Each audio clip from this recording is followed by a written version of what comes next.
Hello, everyone, and welcome to Transformers for your listening pleasure. And we're also broadcasting with Radio Free Cybertron. Got this little joint effort going together here.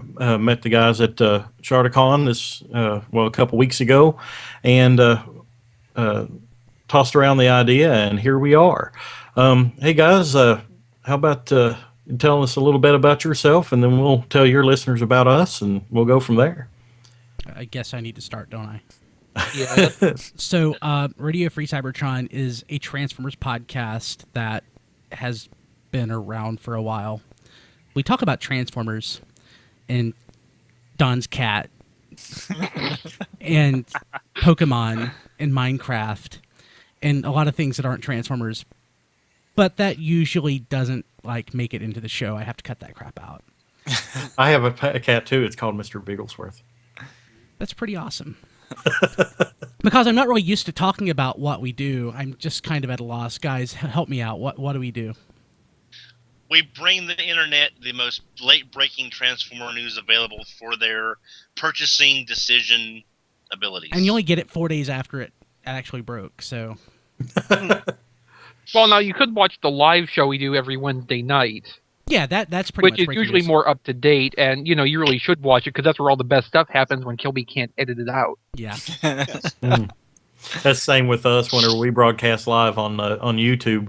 We're not doing that tonight, but some of our faux pas leak through there, and but generally our downloadable podcasts come down the pipeline about 3 or 4 days later, or sooner if I can get to them quicker. But yeah, that's pretty much us. I guess really for background, we're I guess pretty much the original Transformers podcast. We're pretty much one of the world's first podcasts. We started doing this in 1999.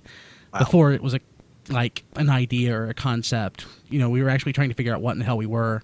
I think we coined Transformers Internet Radio Show, which was good enough. But we did the show off and on for about 4 or 5 years. And we took about a 5-year break. And in 2009, we pretty much started back because, frankly, I'm kind of an egotistical ass. While I try not to act like one, I kind of am. And I really wasn't satisfied with some of the other Transformer shows out there. And I'm like, I can do that better. I might as well just come back. And that's pretty much where we've been. But plus, you need an excuse to spend a lot of money over an extended period. Yeah, I kind of have a problem with audio hardware. No, I think you can end the statement right there. You kind of have a problem. And his name is XV. Hey, XV. Hi, I'm XV. I'm Dix. and the host of Superhero Time. Yes, I host Superhero Time, which is our Power Rangers Tokusatsu podcast. We basically call ourselves the internet's most offensive podcast about children's television shows. Nice. Hey, Diecast, why don't you tell us about yourself real quick? Oh God, I don't know what to say. That works. Hey, Don, what about you? I guess is Diecast our newbie? Yeah. Diecast is our new Peter. Yeah, since Peter left, Diecast is Peter. Mm-hmm. Hi, Peter. We're derailing your show. I'm sorry. No, this is pretty much on par with us. We are a lot of potty jokes too. Fantastic. Well, now the good news is we can bring back Peter on the spot, just Diecast. We do that about every other week, I think. Yep. So Diecast is we brought Diecast on because we like him. He's dependable, he's hardworking, and he brings a different opinion. He actually likes the movies. Yeah. I can like the movies with you. All right. Someone else who likes the movies. Yay! My wife likes the movies. My fiance does. That's as far as Transformers All go. right, That's so you're the stuff. first guy. Apparently 3 females and a guy like the movies. Great. Either that or we've just learned something really interesting about Diecast. Yeah. And No, I just try to see the better side of everything. And go ahead, Don. Sorry. Oh no, go ahead. I was going to say we also brought Rob. We have other people on the show, but these are the ones who were available. Rob, tell us about yourself. Well, I got dragged into the podcast because I've been working with XB on figurereviews.com for 8 years now, and we now also do toy reviews for T-Formers. So, yeah, that's how I got roped into this. We carried you over from New Soundwave when New Soundwave went on break. Yeah. We've done a lot of shows over the years. I guess that's all of us. Did you actually introduce Don, or Don is actually? You may not know this, but I guess I look at things in context of like the old Transformers fandom, less the new Transformers fandom. But in the old world, Don was one of the most famous people in the fandom. Mm-hmm. Literally, everyone knew who Don was. He's the headmaster Don. He's been to every single BotCon, and I'm pretty sure he'll be at every single BotCon that ever exists. He's like the cornerstone of the Transformers fandom. He's my hero. Wow, I appreciate that, Brian. He has a lot of wrong opinions, though. When are they gonna make that Headmaster RC for me? Yeah, well, I never. He's said that guy? Yes. Yeah, I'm that guy. Wow. I am the guy that was asking for Headmaster RC for the fandom for those many years. Yeah, for the fandom, Don. For the fandom. For the fandom! But, yeah, that's me. And I've been collecting since I was 16. I'm 43. Sorry, I shouldn't laugh. None of us can laugh. I guess Brian brought me on for the old jokes. I brought you along because you're my hero. Now, where are you all located for our listeners? North Carolina. Well, I'm in Tennessee. Pity me. You're not too far away from us then. I just drove through there recently. I'm sorry. Tennesseans Most park of it was weird. at night, so I couldn't see it. Oh, that's good. I'm in a very rural part of Virginia that has bears and coyotes and foxes. That's why he has to walk his cat on a leash. It's the safest thing. Yes, I walk my cat on a leash. Sorry. I'm actually right outside of Philadelphia in Trevose, Pennsylvania, right by OmegaCon, which is this Sunday. Are you in West Philadelphia? No, not. You're not born and He's born and raised? raised in the playground. He spent most of his days. Sorry. Shooting some b-ball outside of school. Yeah, that's great. And he's also a part-time Super Saiyan. Just look at the hair. Brian, what about you? I'm from North Carolina. Ah. Yeah, that's where I'm at. It's actually not as bad as it sounds. Actually, I like North Carolina. It's quite a pretty state. I mean, you got the mountains in the east, and then it's like flat out. Mountains in the west and flat out east, and it's. Yeah, I mean, it's easy to make fun of North Carolina, but it's actually a pretty important state. It's I guess it's the biggest banking center now in the U.S. Plus, it's got the plus basically it has the Silicon Valley of the East Coast, and we do a lot of stuff here. And of course, we have the UNC Tar Heels, so we're of course the most important basketball center in the universe. Well, I kind of disagree with that, being in Kentucky, but yeah, I figured. But I didn't say Duke. Christian Leitner. Okay, this podcast is now over. We have okay. So the three things you can't talk about: politics, religion, and sports. Yeah. Yes. Yeah, pretty much. Oh, That's why I'm we glad have more national championships, so that's all right. Yeah. The most I get involved with sports is if I can find Bill Dance fishing on television. That's about it. Oh, wow. You still remember Bill Dance? That's up there with Justin Wilson, Cajun Cooking. Oh, my. Yeah, I remember him. I used to watch that before Doctor Who on PBS. And then you had Bob Ross and this pretty little bush over here. Happy But trees. that's our secret. I'm starting to hate this show, by the way.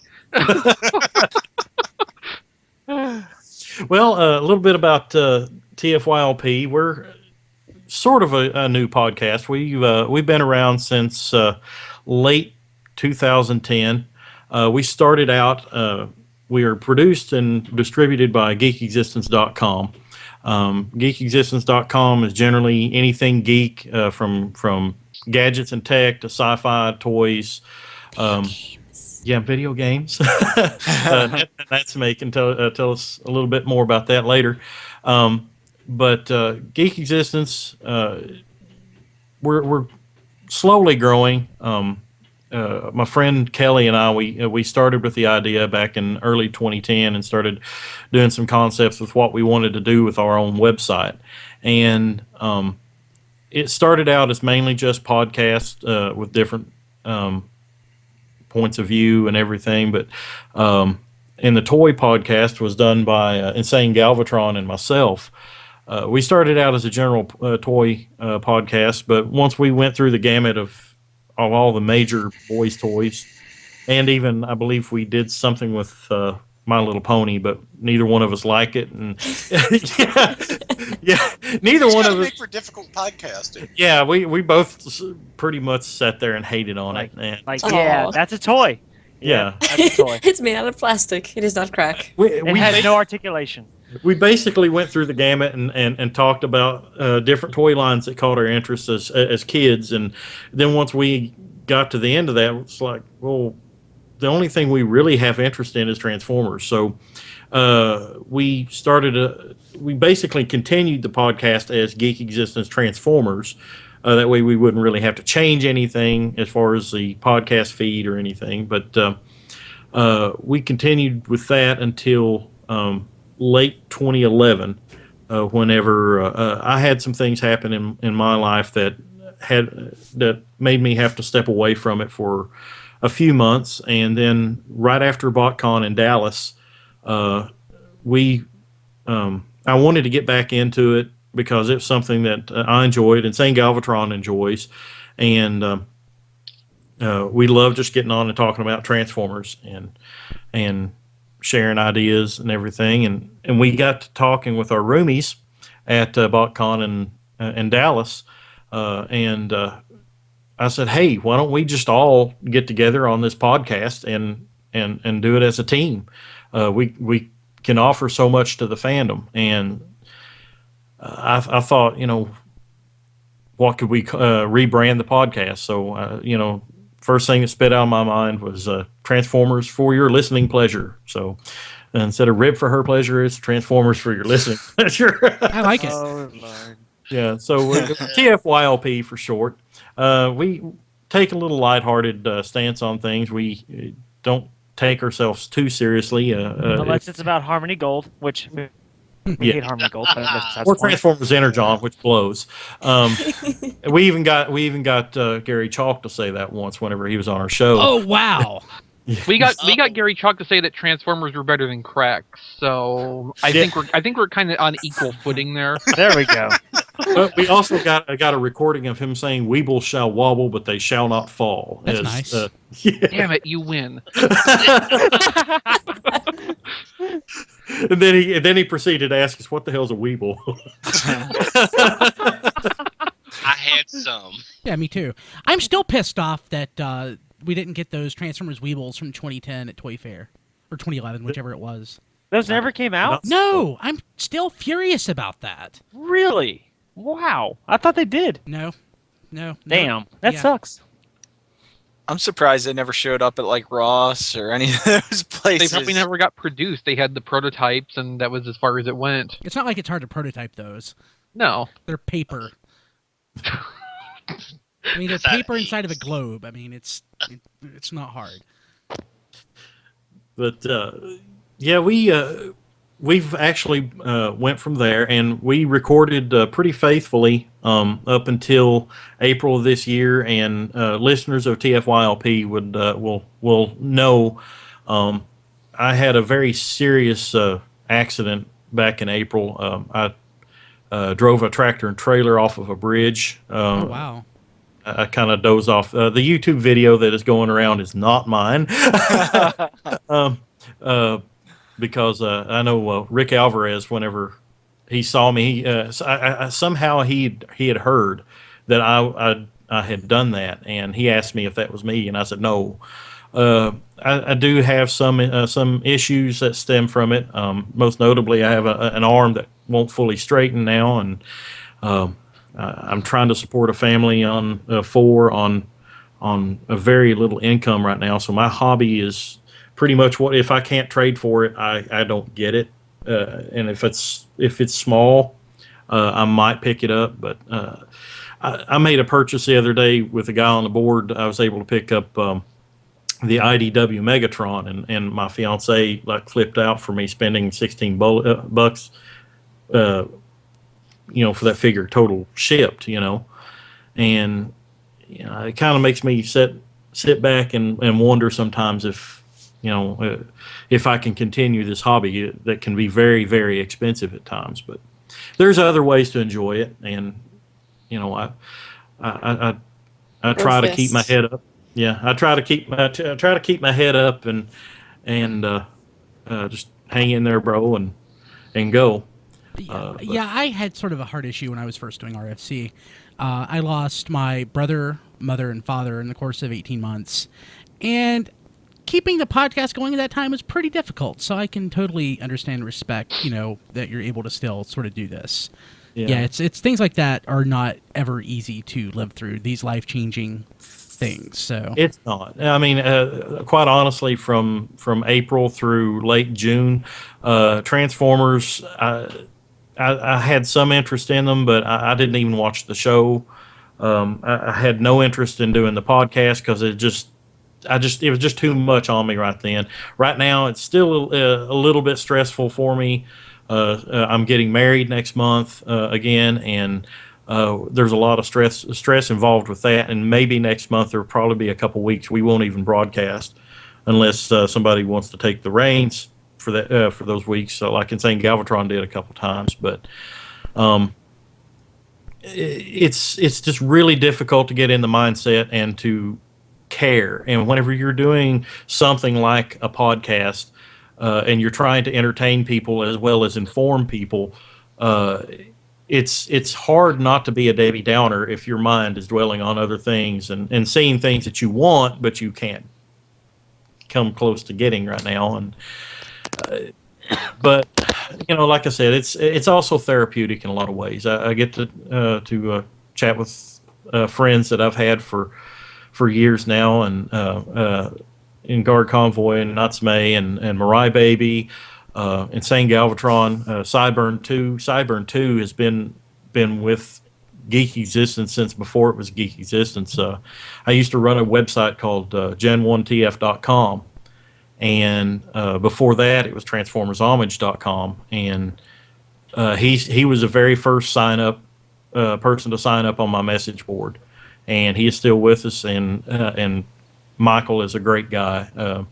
Had many chats with him, and to help him kind of unite with his idol and Gary Chalk. Whenever he was on the podcast here with us, Michael was beside himself because that was one of his childhood idols, and experiencing that with him, just moments like that makes doing stuff like this podcast worth it. But enough about me and the podcast. Natsume, you want to tell us a little bit more about you and what else you do? Well, excitingly enough, I just recently left Texas.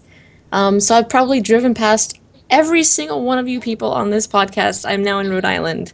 Oh, cool. So this past week, it was a long trek. I haven't actually moved up here, but we're in this hotel room for 2 weeks, and then after that, we'll be in Indianapolis for 3 weeks, and from there, we'll find out where we go, depending on where business takes us. I'm technically out of Oklahoma City. That's where my mail is going. So that's where JD on our show is from. He lives in Oklahoma City. All right, awesome. So now I know a grand total of like 5 people there. Yay! So I think I knew more people from there. Yay!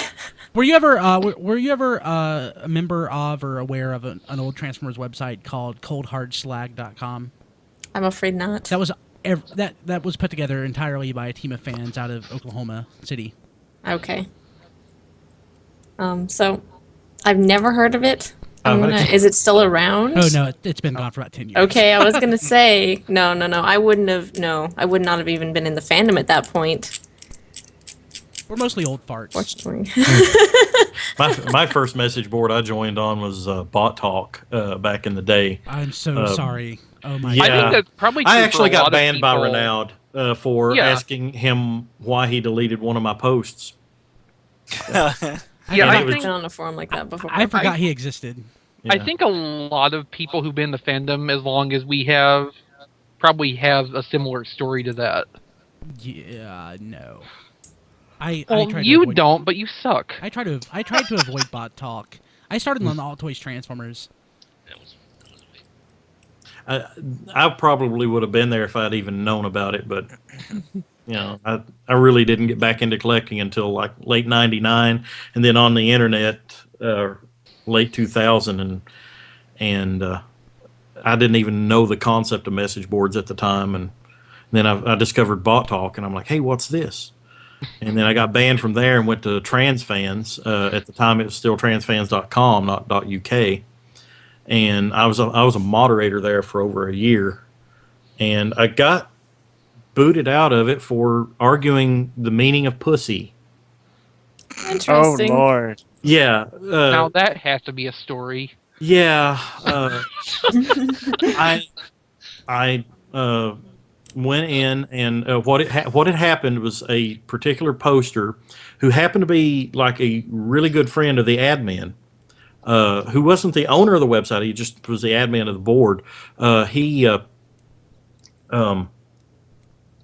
was a really good friend of his, and they were both in Great Britain. And he called somebody the P word there, and I went in and we had a strict policy on the boards: no cursing, no flaming, no trolling, things like that. So I just kind of edited his post to where it wasn't as offensive.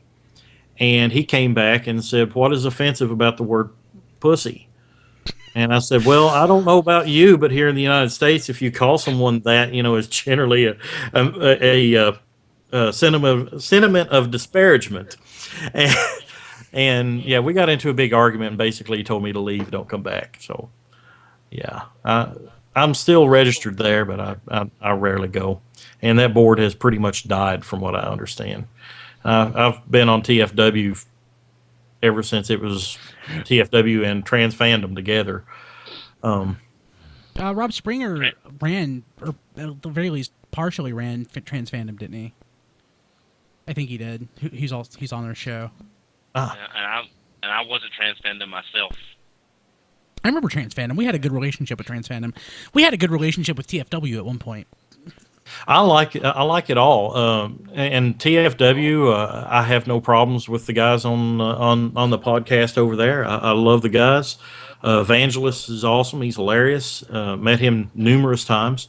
Gog Dog. We're friends on Facebook. We don't chat. I don't know who that one is. I know Evangelist. I've known Evangelist since he was like a teenager.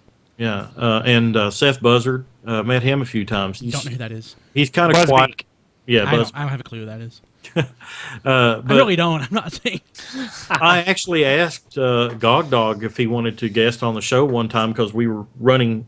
It was going to be just me and Insane Galvatron one evening, and I kind of wanted to fill out the roster a little bit, and I asked him if he was available, and he said he would.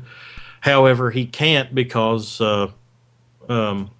and Drew Eiding was of the same vein too. We asked him as well, but they couldn't because they weren't allowed to talk about other podcasts on TFW nor guest on other podcasts unless it was part of the TFW toy art type thing. And I'm like, well, that's kind of crappy. We're all one big fandom. What difference does it make? Yeah, I don't really. I mean, I've been doing this for a while. I don't really, I'll check out other Transformers podcasts once in a while, but I don't really, as a practice, listen to them because I I don't want to like steal ideas or anything. Same thing here. Yeah. It's just one of those things. So, I have friends who do Transformers podcasts. I have, since there are a lot of Transformers podcasts, I know a lot of people who do them. But yeah, it's just somebody will say, "Oh, this person's on a Transformers podcast." I'm like, okay. You named the podcast, and I probably heard of it, but I don't necessarily have a clue who the characters or the players are on the show. Yeah, that's generally the way we are. I mean, a lot of people. It's like I've finally got recognized at the con a couple weeks ago. I was running Orson's captured prey booth for him. He had to step out for a little bit to get a bite to eat, and I was helping a customer, and he actually recognized my voice, and he goes, "You're Weirdwolf," and I'm like, "You." Yeah, and he goes, "I listen to your podcast." I'm like, "Yay, we have a listener!" It always weirds me out when I'm recognized. It's just it's something I don't expect. CharterCon was weird for most of us in that way, honestly. Yeah, I mean, I've experienced that before, but this was like totally new to you guys, wasn't it? Yeah, Chris on the staff had to sign his program book. We signed autographs, and how the hell? How did this happen? Wow.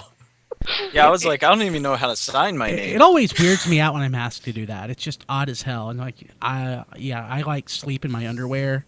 It's like, I work 80 hours a week. I don't know why you want my autograph. But. I totally hijacked Natsume, though. I'm sorry. I'm still here. I'm alive. So Oklahoma City. Survived. Right. So I'm technically in Oklahoma City, but I'm in Rhode Island right now, which apparently loses 4% of its landmass depending on the tides. That's a lot, but it's a tiny state. So sadly, I'm going to say that I have been toy deprived for the past week and probably will be for the next 5 weeks. I have one Revenge of the Fallen Ironhide coming with me only because of the fact that I needed to change the settings on my monitor because the buttons have broken and his smokestacks are perfect size. And I have 2 figure arts of Origami Cyclone and Sky High for costume purposes. So I've only been to a couple stores and they've all been very sadly stocked. So I've been and I don't have any money to spend on them anyway, but hey. Welcome to the Northeast. Yeah, I'm not here for too much longer, thankfully. Back to the Midwest, and then I think we're going to go to the farther west after that, actually, depending on what happens. Mirai Baby territory there. Right. Out of everybody on here, the farthest west we have right now is, I think, Guard Convoy in Texas, which is sort of scary. Yay! But normally Mirai Baby's on. She hasn't been on in a couple weeks because she's got some things she's going through and starting school again and everything. But she's in San Diego, and I think she's the farthest out of all of us normally. The only other thing I can think of to talk about is the Geek Existence Gaming, so I'm on there on our YouTube channel with that. Unfortunately, I don't know how to actually post to the Geek Existence website. I have the link. Don't remember the logins, don't know how to function these operations about admins and posting things, so I just post videos and I put playlists together for video games. Skittles and I are currently going through Borderlands 2 as Zero and Maya, and I think he's got some games lined up, but he had to take down the last one he went through because there were issues recording it, so he got up to episode 5 and then there was totally gone. Borderlands 2, you doing it on the PC or PlayStation? I'm on PC. He's on Mac. And the only reason we could do this is because one day, 2 days after he got his and we found out we couldn't connect, they fixed it and we could connect.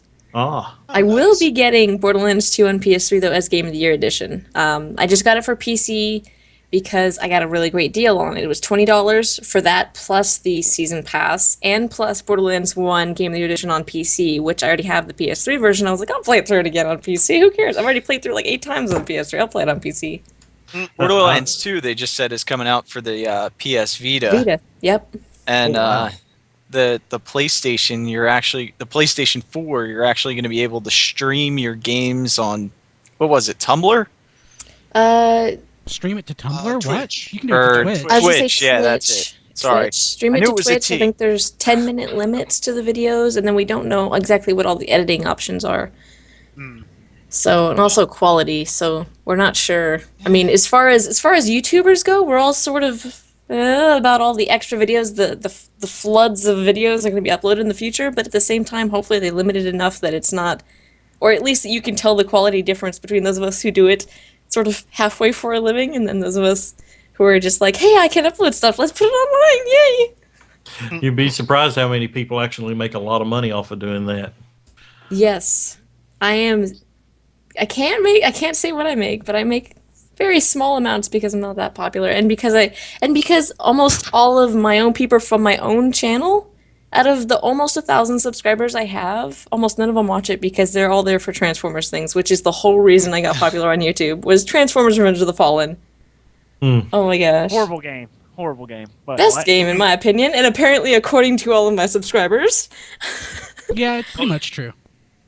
Well, assuming that's you and Rob Clay would get along really well because Rob does video game walkthroughs and lots of interesting, lots of that too. Yeah, I'm having the same niche problem in that I do a bunch of videos on a free-to-play Gundam game on the PS3 that I know only which available. game you're talking about. Gundam Battle Operation. Yes, I have a friend that you had to make a Japanese account for that, right? And Yep. I didn't do it, but he did it, and he recommended that Guard Convoy do it because he likes Gundam. Yes. Oh, cool. Yeah, it's a decent game. It's definitely worth making the Japanese PSN account because not only is that the only way to get the game, but there are certain things that access the Japanese store. And if you don't play through the Japanese account, you will be limited in the things that you can actually do and the level of equipment you can buy. I'm gonna have to let him know that because I think he said he just used the Japanese account to download it, and then plays it on his American, which is now UK account. He just recently moved to the UK. Huh. But yeah, So he will definitely want to play from his Japanese account because, there's that paywall for mobile suits and for equipment, but the only way to get for the things they let you buy with the in-game points, it has to access the Japanese PlayStation Store to do it. So only the Japanese account is able to do it. Well, now, hey Rob, one thing on that game, the important thing that I want to know: can you beat any G Gundam mechs? No, it's all in the Universal Century, so nothing. That's because Master Asia would destroy everything, so it'd be broken. Well, That's yes, true. and there's nothing He still wouldn't get his figure arts released. No. I've been waiting 5 years for that damn toy. At least I have an animation cell of him. That's okay. I've got Domon Kashu. I got that one cool. too. I'm waiting for my Master Asia. One day. One day. I think that's all it for me. You want to go on to Guard Convoy? Sure. Pass Sounds it like to you, Guard excellent Convoy. to me. Well, I am Guard Convoy on TFW 2005, also known as Die Rider RX as a moderator for Toku Nation, a tokusatsu website. And I'm pretty much just your average toy collector. I collect Transformers, Gundam, Vocaloid, Kamen Rider, and all that. I'm also recently got into cosplay. I recently got into cosplay thanks to Natsume and all, and I cosplay as the giant robot Goran Lagann. Yay! Oh, nice. And I'm working on a Mega Man X Bio costume as we speak. And you have plans for? Razefan, the badass robot that looks like an angel. Have you thought about Metal Hawk for Master Force? We Yes, only need one of those. that's been my idea. I think I would need some extra padding, though, for that one. You're my hero. Yeah, That's like awesome. down Thank there. You. Thank you. I'm afraid the most I can cosplay is put on my Green Lantern shirt and be Mogo. That's about as good as I can. That's about as good as I can do. Now, Natsume and Mirai Baby, the breakdown, the Prime breakdown that has been at BotCon the last couple years, that is Mirai Baby, and the Revenge of the Fallen Rampage is Been a lot of robots. yeah, is Natsume here. And Yeah. Natsume designed and showed me and helped a lot to build my Gurren Lagann. I am Guard Convoy's like teacher. I'm his mentor. Pusher? He's your Padawan. Yeah. yes. That's what I was looking for. So Guard Convoy has been Anakin. I'm sorry. Yeah.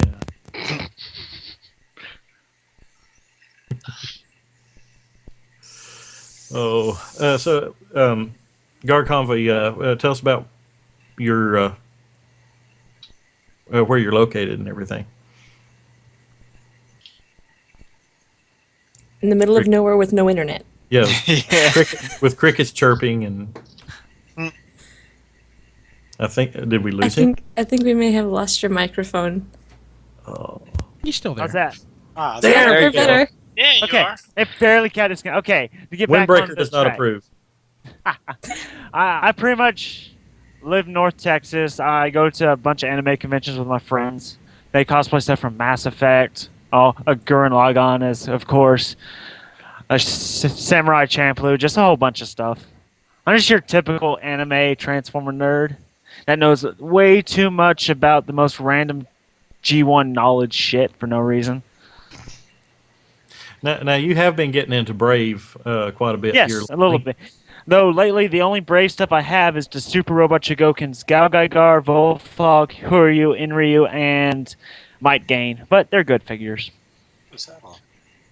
Are you trying to complete the big order room, or are you just getting the robots that you like? One day I'll complete the big order room, but I got priorities. I gotta collect things here and there since I collect Tokusatsu, Transformers, Vocaloid, and all that stuff. So I blame Vangelis for my Tokusatsu because I just wanted Same here. Decade's figure. I just wanted Decade. And then I got Black RX, and then it just went downhill from there. No. What happened with me? I watched this Rider Figure Arts week, saw Black RX, bought the damn Black RX, and now here I am with over 30 figure arts, and I'm like, fuck. That was me. I just wanted Decade. One pink Kamen Rider. And You wanted a pink Kamen Rider? Yeah, that's the first series I watched was Decade. yes. So I blame Also, the one I cosplayed. It's all Vangelis' fault. You hear that, Vangelis? It's all your fault. We're broke. Yep, pretty much. Vangelis isn't hearing this. Yeah. Guard Convoy will yelled make at him sure he about it, hears though. it. Yes. Did we lose XV? He's stepped away for a moment. He's got some meat in his mouth. He's dubious about what he's doing right now. He's very concentrating right now. He's kind of tied up. I thought his cow died again. No, the cow is fine. So that's me in a nutshell.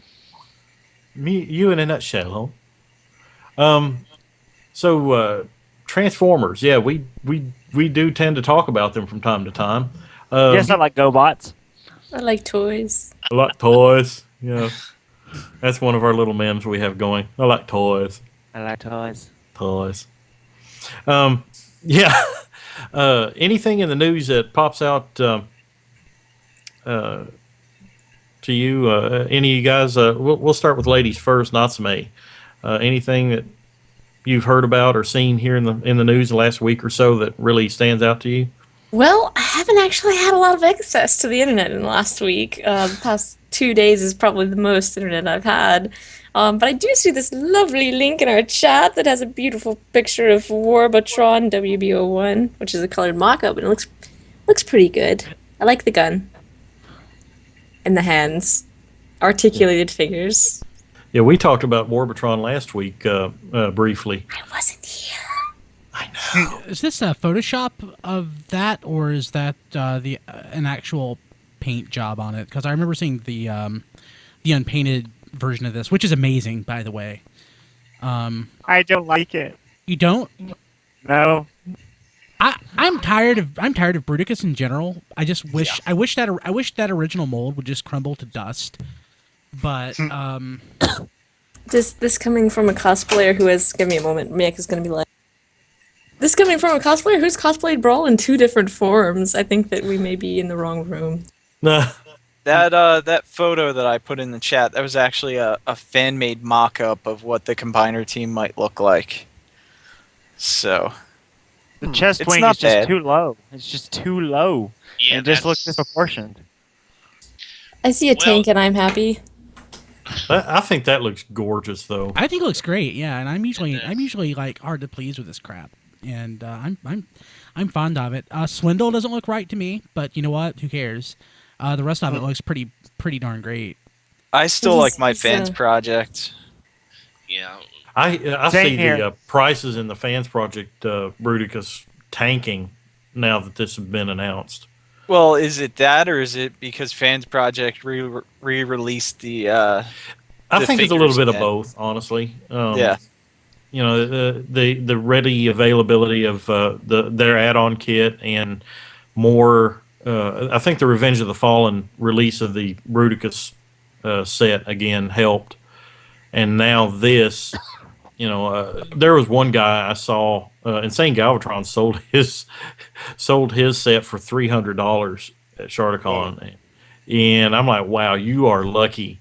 And it was right before then is whenever we first saw the protos of Warbatron here, and Insane Galvatron said, yeah, he says, I really had decided that I didn't want that toy, and he said if I was going to unload it, now would have been the time, because it's like a day or so later we see these prototypes and we're like, wow, it's. Well, if I can jump in for a second, the only thing I was talking to a friend of mine, Paladin, who's in our chat, and he and I were talking about this. And the only thing is, Fans Project is a known commodity, and their quality is also known for that set.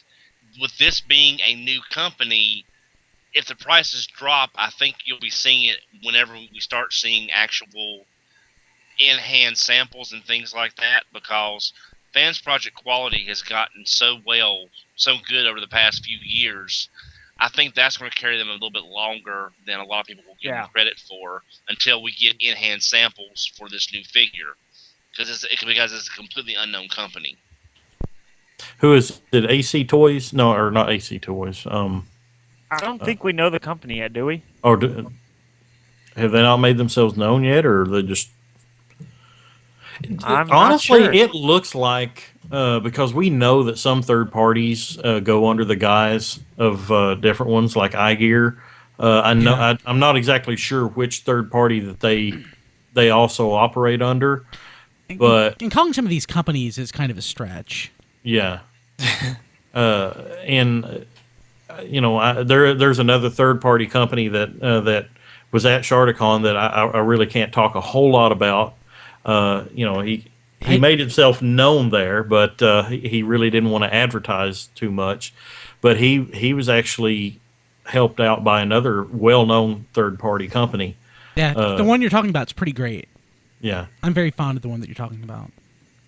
yeah, and maybe if he was here, he could expound on it a little bit more. I don't think he'll ever show up on a podcast. I don't think he would ever show up on a podcast. Okay. No. That's what I'm saying. If he was here, I'm sure he would be happy to talk about it, but he's not. But yeah, dance around that as much as we may. I found the original article for this, and while there's no name for the third-party company yet, they do have a picture of them compared to Hercules, the Superion, and then the Menosaur, and I really like this group shot.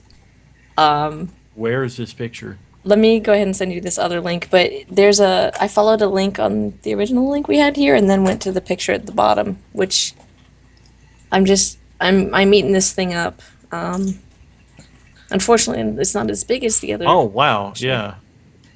Hercules actually looks small compared. He does. to Yeah, this thing is going to be huge. That's what It's she said. Well, of course. No, that's what he said. It was she I who was did. disappointed. She agreed though, I thought. Yes, I am still in very much in awe. So this is a Photoshop though, So right?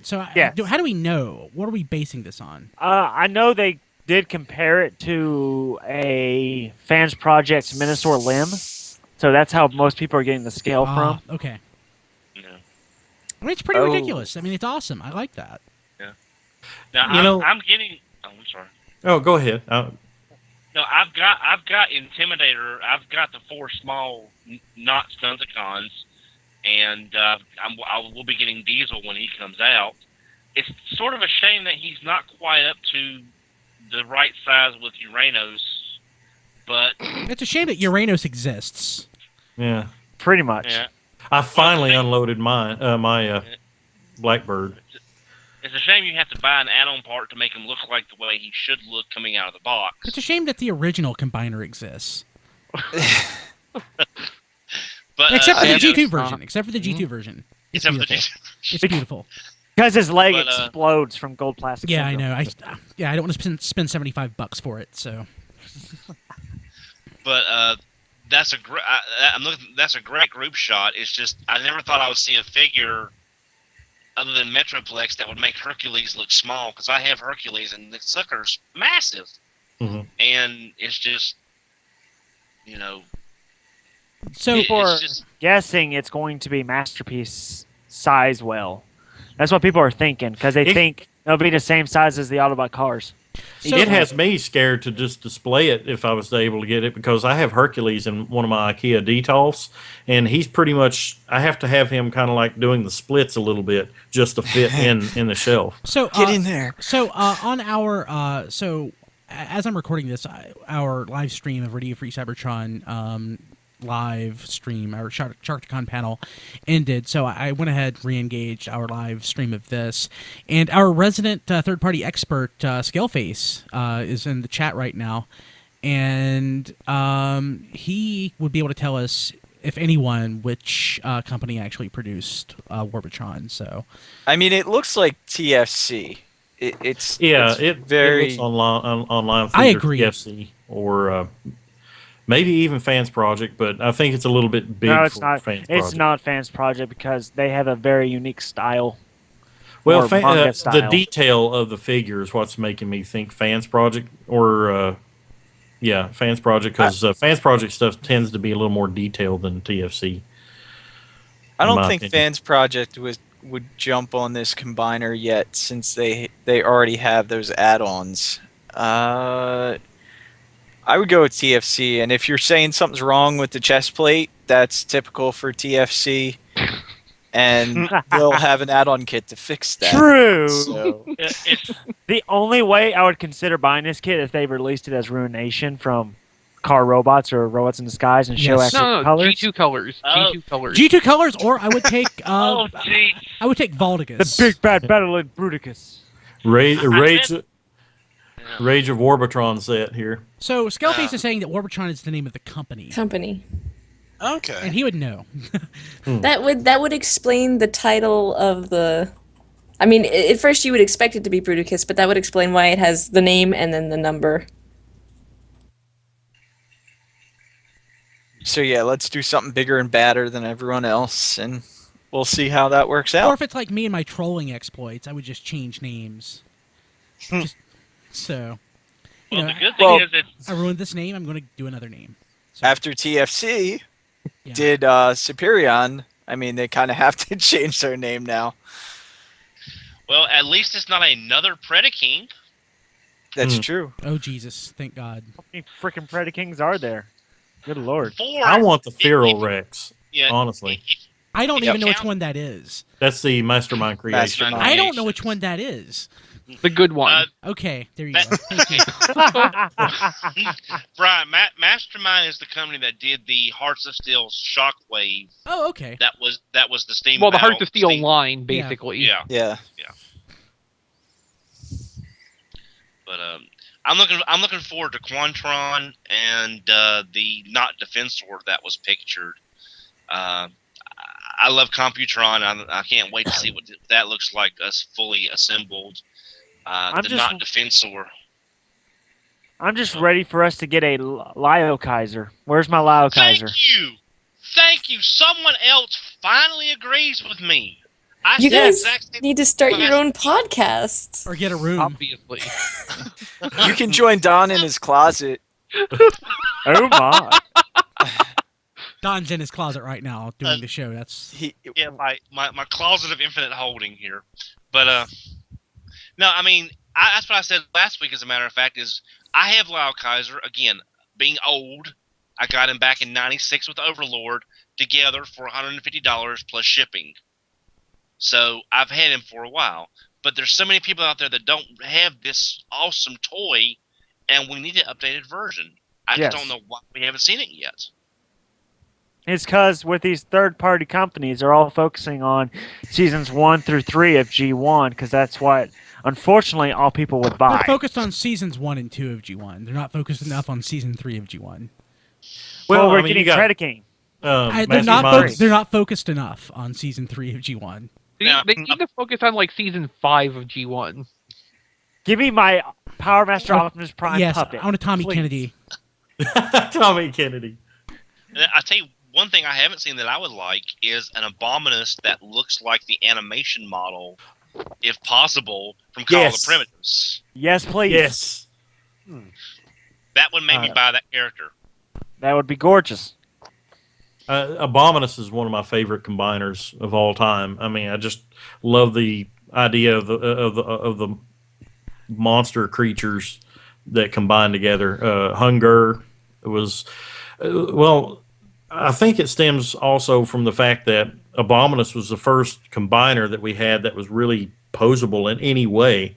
I mean, he had high knees, but I mean, he had knees. You could turn his head. You could move his arms, in relatively different, decent directions in different ways. He was the first combiner that I'm like, this is a combiner concept as it should be.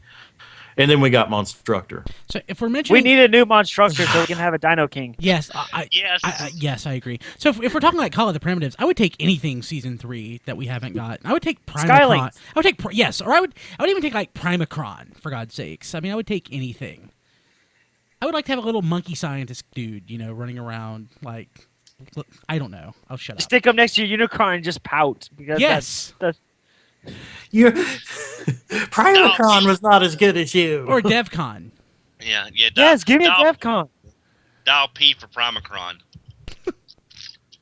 I mean, there's so much. Season 3 is so much better than seasons 1 and 2. I just want to throw that out there. I agree. This isn't our podcast. This isn't RFC, so I can say stuff that I've said to death. I really want. Well, it's not like being on RFC stops you from doing that either. This is true. But there's so much in season 3. God, what was the? Never mind. I'll shut up. Never mind. You know what we really need? We need a Carnage and C minor broadside. Yeah. Oh, yes. Yes, that's exactly. Where he had 3 or 2 different animation models in the same episode. Well, they've already got that. It's called the USS Flag. They should reshoot and then that. put Hercules underneath of it. Yeah. Or just give me my in-scale Carnage and C minor Ultra Magnus so he can hold Hercules like a puppet. Yes. Or the Galvatron and Soundwaves. Well, now isn't the G1 Ultra Magnus toy and the G1 Constructicon toys basically in Carnage and C minor scale? Ooh. Oh, yeah. Actually, I believe they are. He picks them up and clashes them together like 2 toys. I love that episode so bad. It's the best. Where's my third-party bot? Yeah. There are some season 2 characters that are worth revisiting and definitely. Where's my Chip Chase? Oh. I would like to see some. I mentioned this before RFC. I would like to see some human characters released if they have to use GI Joe parts. But I would like to see a line of human figures. As long as they have disintegrating O-rings, we'll do it. No. I would support more Human Alliance line. That was my favorite line ever.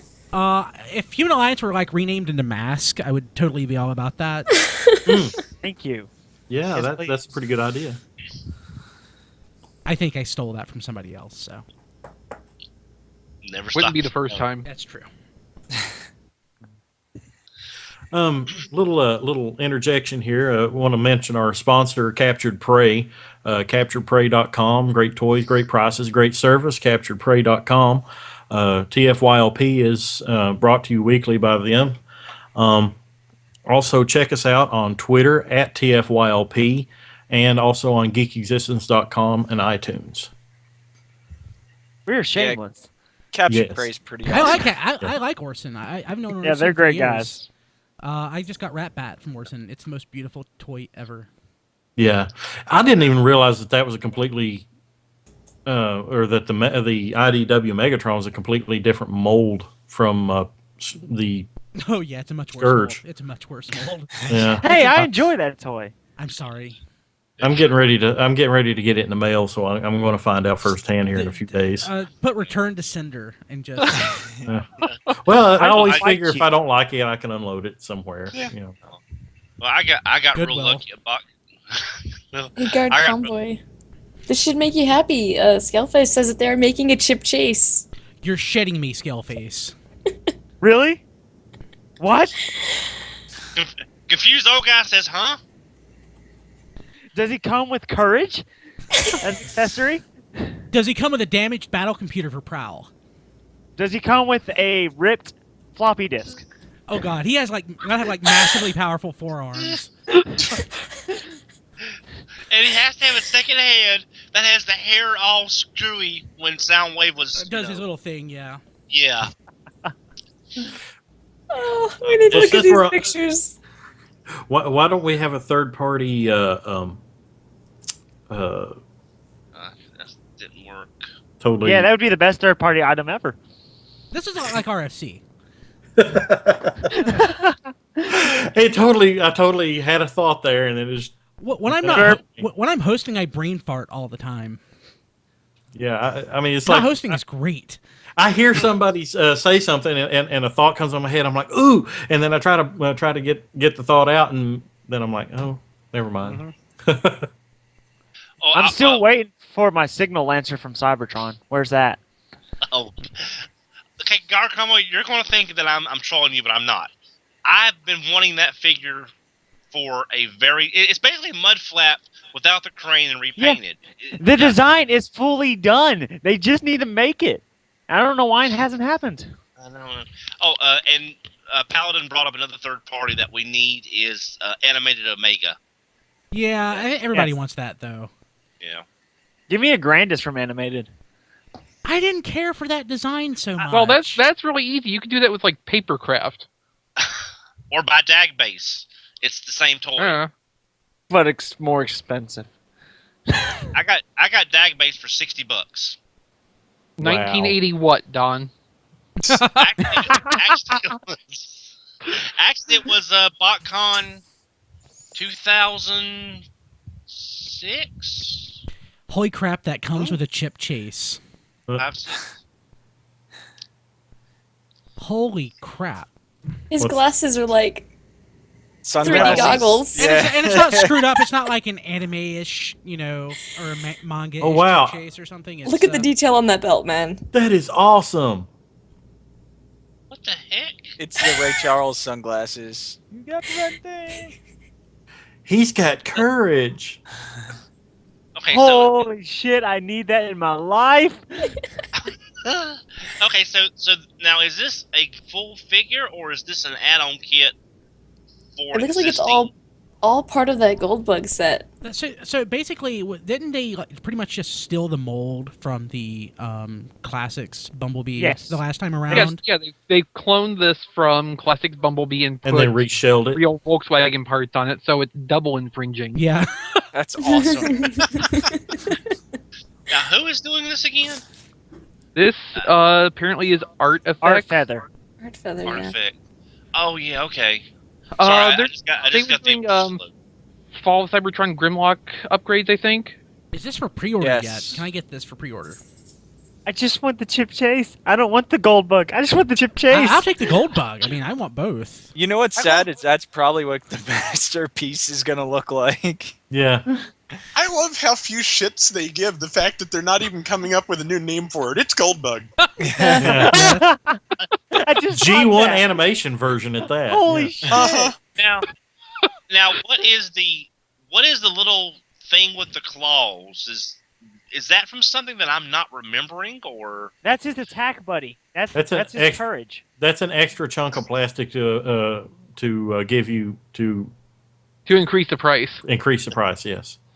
Fill up the Okay, I box. This is Okay. what happens when Chip Chase just is tired of all this shit and he's going to the world. He built him a robot buggy of doom. He's like, I'm going to kill you. Now, Oh. the only thing that would make this better is if Chip Chase had a honey badger on his shirt. I was gonna say that's probably also his other wheelchair. You notice that there is a chair inside of it, so the arms can lift him up into the chair, and then he can just go everywhere on a rampage. Yes. I'm wondering if you can actually take the figure out of the chair and sit him in there. It If he's like pegged a- in. That looks like the intent. Yeah. Yeah. They should have allowed the wheelchair to sit there. Okay, so if this is Goldbug, that means that this would have to be the season 3-ish era Chip Chase. He does look a little bit older. And there was an animation model, at least for Chip Chase's head, if I remember correctly, from Headmasters, which would have been season 3-ish. Sorry, I'm probably getting to... But, I mean, just... It's not a good angle, but... I don't know, he just Well, like doesn't... the portrait he doesn't on the look... box. Yeah, he doesn't look very youthful there. Yeah, actually, He looks sort of like Stephen Hawking. Yeah. Yeah, like his photo there. I mean, he looks But a with little more older. courage. Yeah. Now This is great. this is sad. You know, I mean, I love that set, but when I see that Chip Chase in that chair, the first thing I think of is Headmaster Prowl. Just you could turn the wheelchair and Chip into a headmaster. Yeah. That's the first thing I thought of when I saw that would be Headmaster Prowl. Of course you're They don't thinking call you about Headmaster Don Headmasters. for nothing, Don. Yeah. Yeah. Well, Always you sing could- well, you Headmasters. But you could tie it, but you could tie it into Biotech. It would work with the Biotech storyline too. I'd buy anything Headmaster since that's my favorite subline out of them all. So Don just wanted to say something, and he just had to, like, squelch. That's like, it's great meeting people who don't think. Are you it's looking great. to transfer, Don? Is that what? I think that's what's going on. Don's like, screw RC, I'm going to this. No. I'm just saying. It's nice seeing other interests coincide with mine. That's all. well, my internet handle has been Weirdwolf everywhere I've went. Yeah, so it makes sense. Yeah. Mine's been Double Dealer, so I'm pretty much screwed. Sorry. Well, no, now you're just a Blitzwing recolor. Yeah, I know. Hey, at least he got a new head. There's at least that. No, actually, I don't really care about Double Dealer that much. I just think that repaint is awesome. No, it's wrongsome. Is basically what that is. yes, it's wrongsome. It shouldn't happen, but it's still cool. Yeah. Now, I know you guys talked a little bit about it on your last episode, or one of your last episodes of Radio Free, but the Promenion Nova Prime. Oh yeah. Uh, It's pretty. Gorgeous. Yeah, I well, want there's it. actually new pictures of that. It doesn't look exactly the same as what we saw last week. It's on T-Formers. You're not confusing the Make Toys one with the... this is Mastermind Creations. This is Mastermind, yeah. This is the Nova Prime. I just put a link Okay, in let me the take chat. That way you can take a look at it. Linky. But it just came up today, actually. So it's So not for quite most people, as 4 days ago. radical. Oh God, it's automatically. It's kind of like waking up the next morning with a hangover, and you look over and just not the person you went home with. Yeah. That's Yeah. Now, truck mode doesn't look too bad. It looks very Energon Rodimus. Yes, it Yeah. absolutely does. Now I'm I want to okay see all with these this. old No, photos I'm seeing because I'm reveal- happy with the new I'm seeing photos. reveal the Shield G2 Prime there. I see parts from G2 Prime. Are we sure this is Mastermind? Yeah, that's what they're saying. Yeah. Because I know there was a Make No, toy. this is Make one Toys. that The was like picture that. says Make Yeah. Toys. Yeah, it has to be Make toy. What? Yeah. 'Cause that's the I'm looking at G2 one that says Prime Mastermind design. Creations. Yeah. Oh, Are it we says on the new different Master. Pages? Yeah, this says Make Toy. Yeah. Yeah, this Wow, they last have link is 2 Make Toy. names on it. In the title, they say New Mastermind Creations. Well, Make Toys is a division of Masterminds, I thought, or Division. a spin-off company. Okay, so it's both.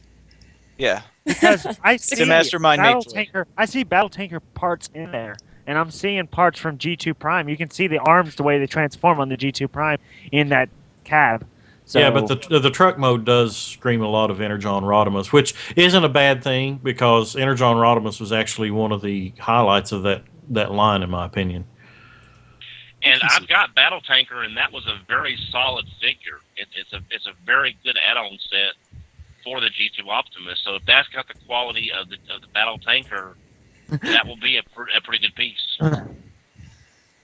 I find it funny. The news story is like, new Mastermind creations. Make Toys has released some new images. It's like, which one is it?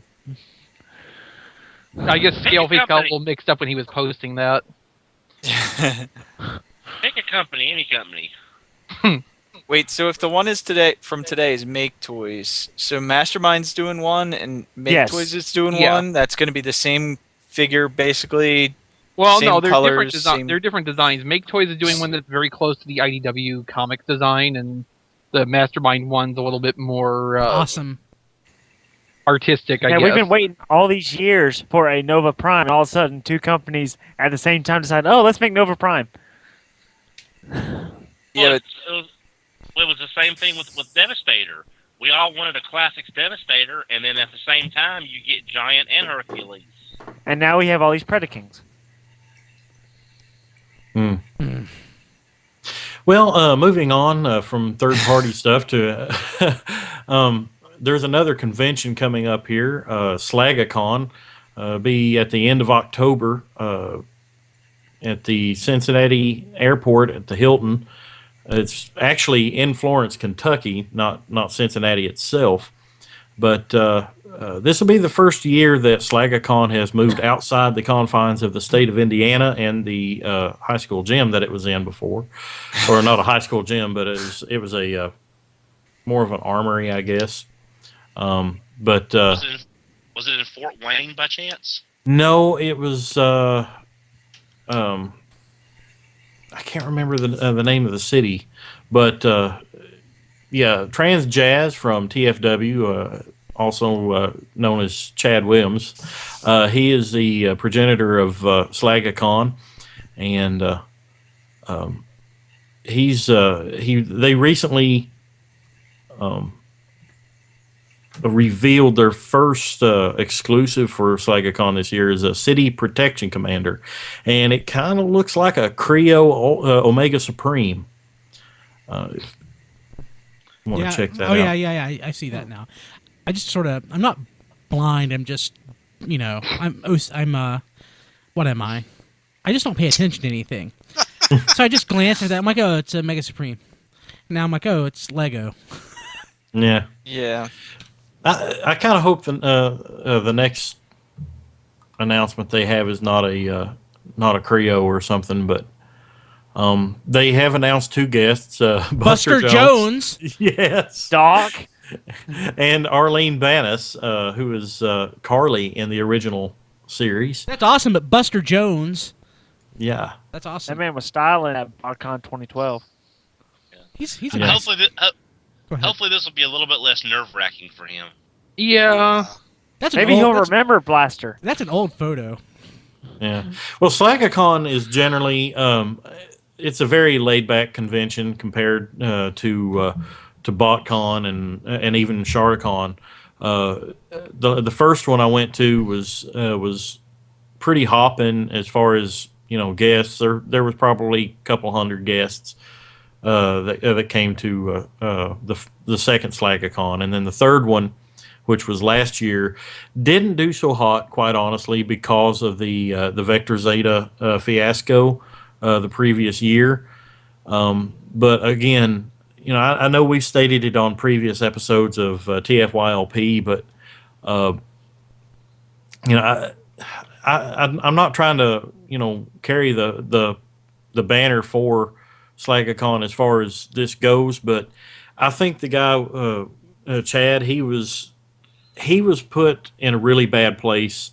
He had given the guy money in good faith to make the convention toy, and the guy took his money and ran. And he went so far as to sell his own collection to pay people back. And the fact that he's still trying to continue Slagacon is a testament to his dedication to the fandom and everything. And I honestly I think we need to support him, people. SlagaCon's it's another good convention. It's centrally located. People from the south, from the north, from the east, from the Midwest. It should be easy to reach in the Cincinnati area. I know Lexington BotCon and Cincinnati BotCon were two popular cons because people could get to it rather easily. SlagaCon is small, but a couple of years ago, I got to meet Gary Chalk and hang out with him for like 3 hours on a 1-to-1 basis, and you just can't get that at BotCon, and last year it was Scott McNeil and just being out there and talking to him while he's smoking a cigarette, because there's just not a lot of fan interaction as far as that goes at other conventions. Smokers get a chance to hang out with the voice actors I've seen at BotCon, but that's pretty much the extent of it. Unless they happen to show up wherever you're hanging out at night, or unless you go to a bar. If you go to like the hotel bar, they're usually there too. Yeah, but if you're like in the convention, you're never speaking with them. You're waiting in line for 2 hours to see them. Well, it's like at BotCon down in Orlando. Insane Galvatron and I, we were on each side of Aaron Archer. And we kept saying, "Hey, you want a drink? You want a drink? What can you tell us?" We pretty much pumped him for info by getting him drunk at the convention. That's pretty great. But SlagaCon, he's trying to make good, and he's a very honest guy, and I think he's a stand-up guy. He needs our support, and if you can at all make it to SlagaCon. I know the dealer room. There's generally a lot of good stuff that's there. I know Captured Prey is definitely going to be there. Mega Toy Fan is definitely going to be there, and those are two of your most popular, two of your most popular booths at any BotCon. So you're expected to be able to pick up great toys there, and the panels are small and personable, and then the talent is very approachable at SlagaCon, even whenever they're not taking a smoke break.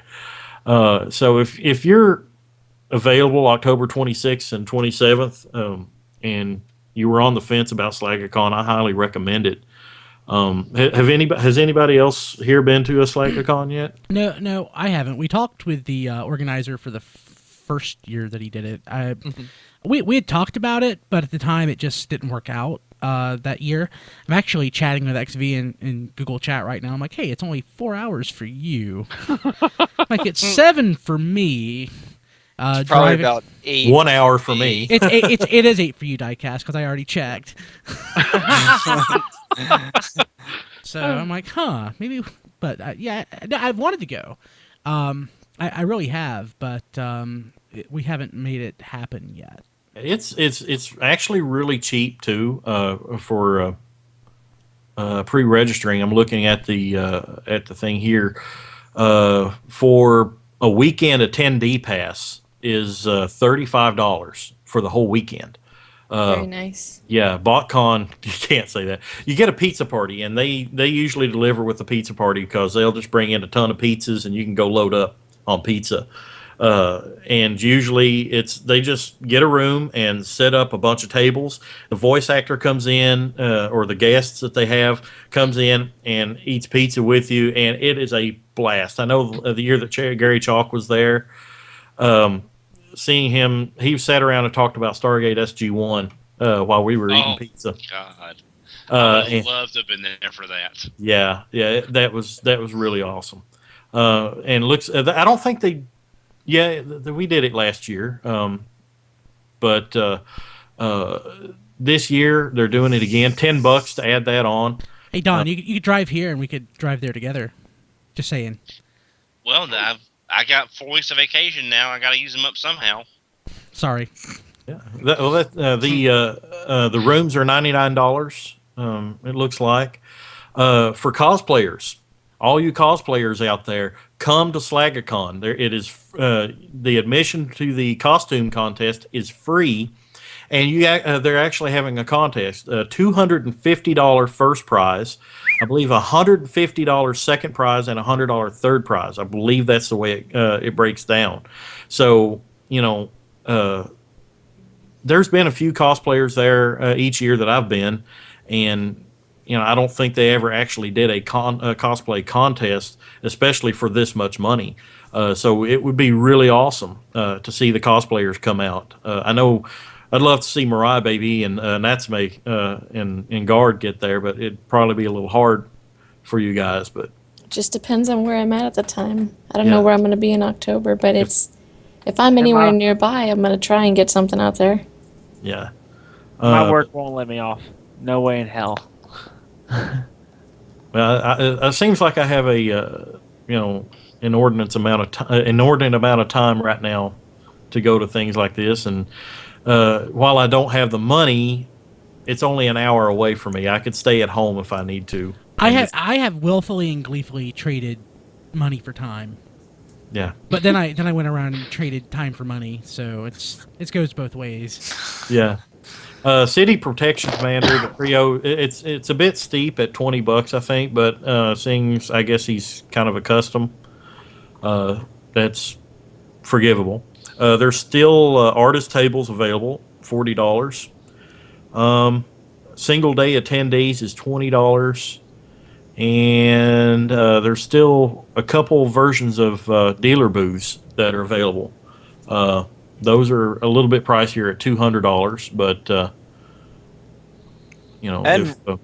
is that Rumble Frenzy doing the custom class? I believe Rumble Frenzy is the one doing the custom class because FrenzyRumble.com is sponsoring the con. He was there last year.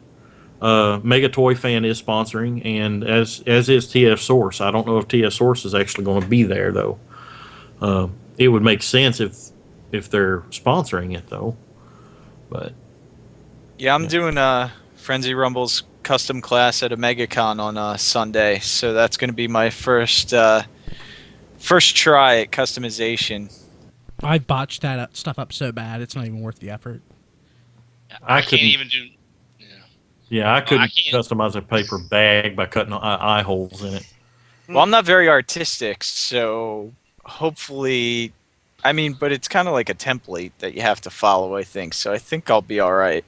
But it's a really nice figure. It's a Rodimus figure made out of the Prime Wheeljack mold with a custom head made by somebody. But it looks like a great figure, so hopefully I don't. And that's for OmegaCon? Yeah, that's for OmegaCon. Well, while we're on the subject of cons, anybody want to talk about OmegaCon and kind of pimp it coming up? Oh yeah, it's this Sunday, the 25th, and it's one day. It's 9 to 4. And you do that custom. You can get in the customization class. I'm not sure if there's any spots left still, but. And they're going to have a dealer room, and they're not just limiting it to Transformers, from what I understand. It's going to be, they're going to kind of open it up to everything. That way, it's not limited to just that. But it's their first attempt, and it seems like it's going to be a decent con for a first time. I'm trying to find the website for it. It's omega-con.com. Okay. I typed in OmegaCon and it took me to some different weird thing. Oh no, that hot rod looks pretty sweet. Yeah. Kind of guests they have coming here.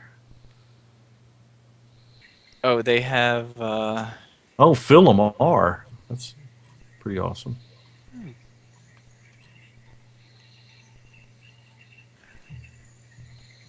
They got a bunch of giveaways too. They got one of the Planet X Genesis figures. Oh wow, that thing is huge too. Yeah, I know that is what she said, but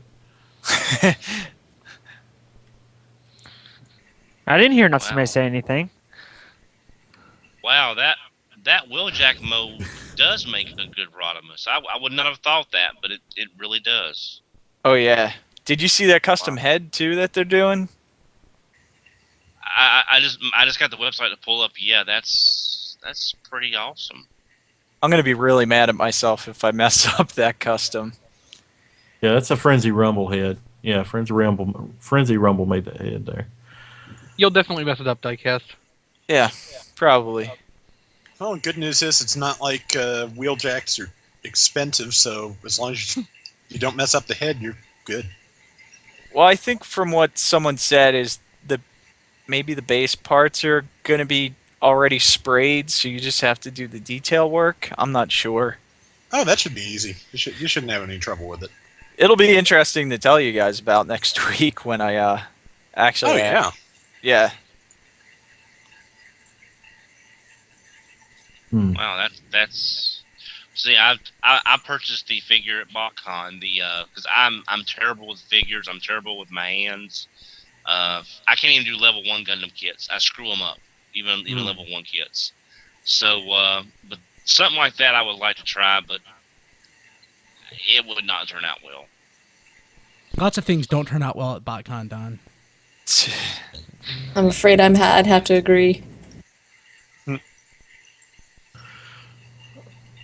Well, But if you like lines, I heard BotCon's the place to be.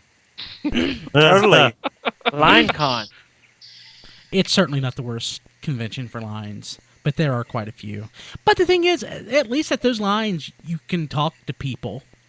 If you're standing beside someone who isn't like completely introverted or something, which I'm pretty introverted myself, but I'll at least speak to somebody. It can be fun. You can exchange ideas and things. It's not so bad. I mean, if I was with friends, I wouldn't mind waiting in the line, but I don't know. If I was by myself. Yeah, you're not by yourself at BotCon, like, ever. You're It's surrounded almost by impossible. people who you can talk to about the thing that you're there for. I mean, it's a convention. I mean, the root word is convene. I'm there for GoBots myself. Talking about BotCon and pickup lines and everything, not hey babe, how you doing? But because we all know that doesn't work with cosplayers, does it, Natsume? Doesn't work at all. She's like, no. But I have the unfortunate last name that begins with L, and that happens to be one of the longest lines there.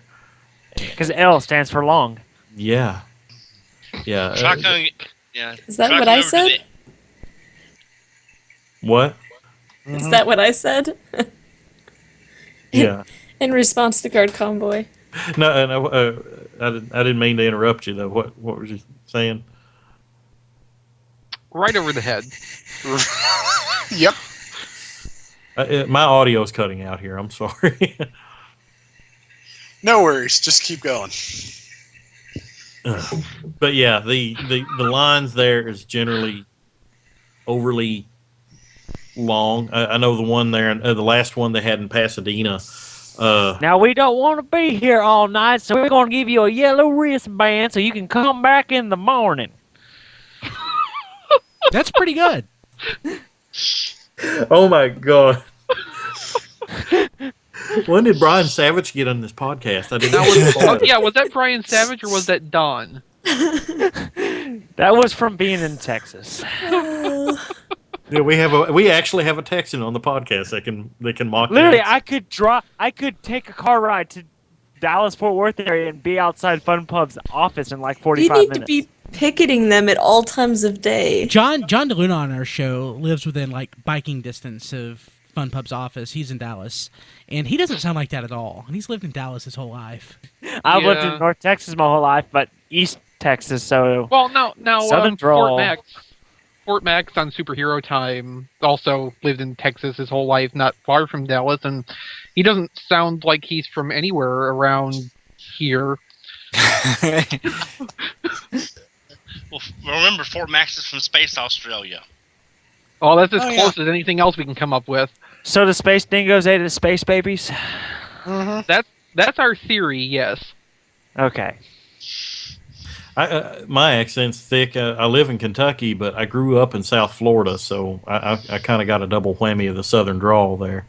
I think living in Florida probably helped you. I've heard Kentuckians with much, much worse accents.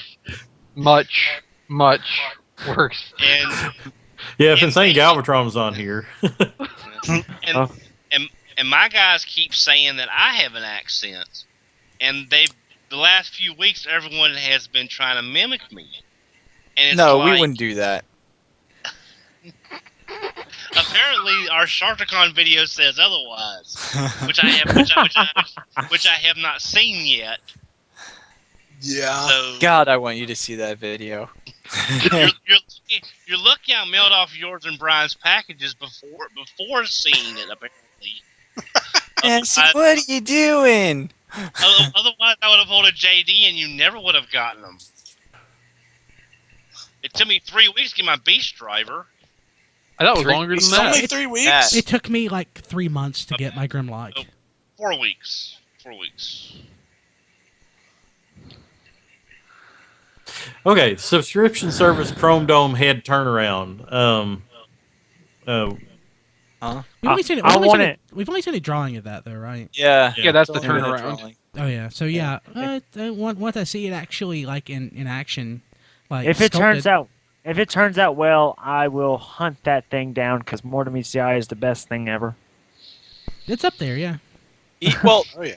even more news is Transformers Collectors Club on their Twitter said today that tomorrow they're going to announce one of the figures for the subscription club figure 2.0 that they didn't announce yet. So it's going to be a new figure that no one's talked about. It's going to be some obscure Action Master again, probably.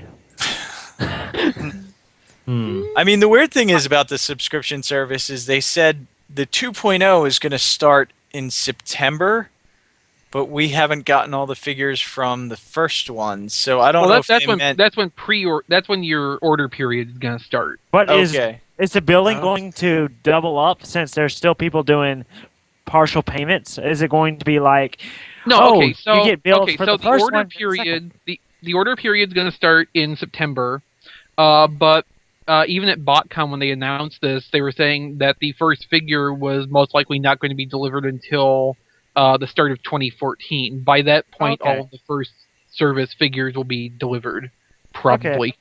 Yeah, I don't Hopefully. think there's any way that they're going to be able to produce these figures to start shipping them out in 2014. I'd go with the end of 2014. Yeah, I think their estimate's probably a little bit optimistic, but probably by next BotCon.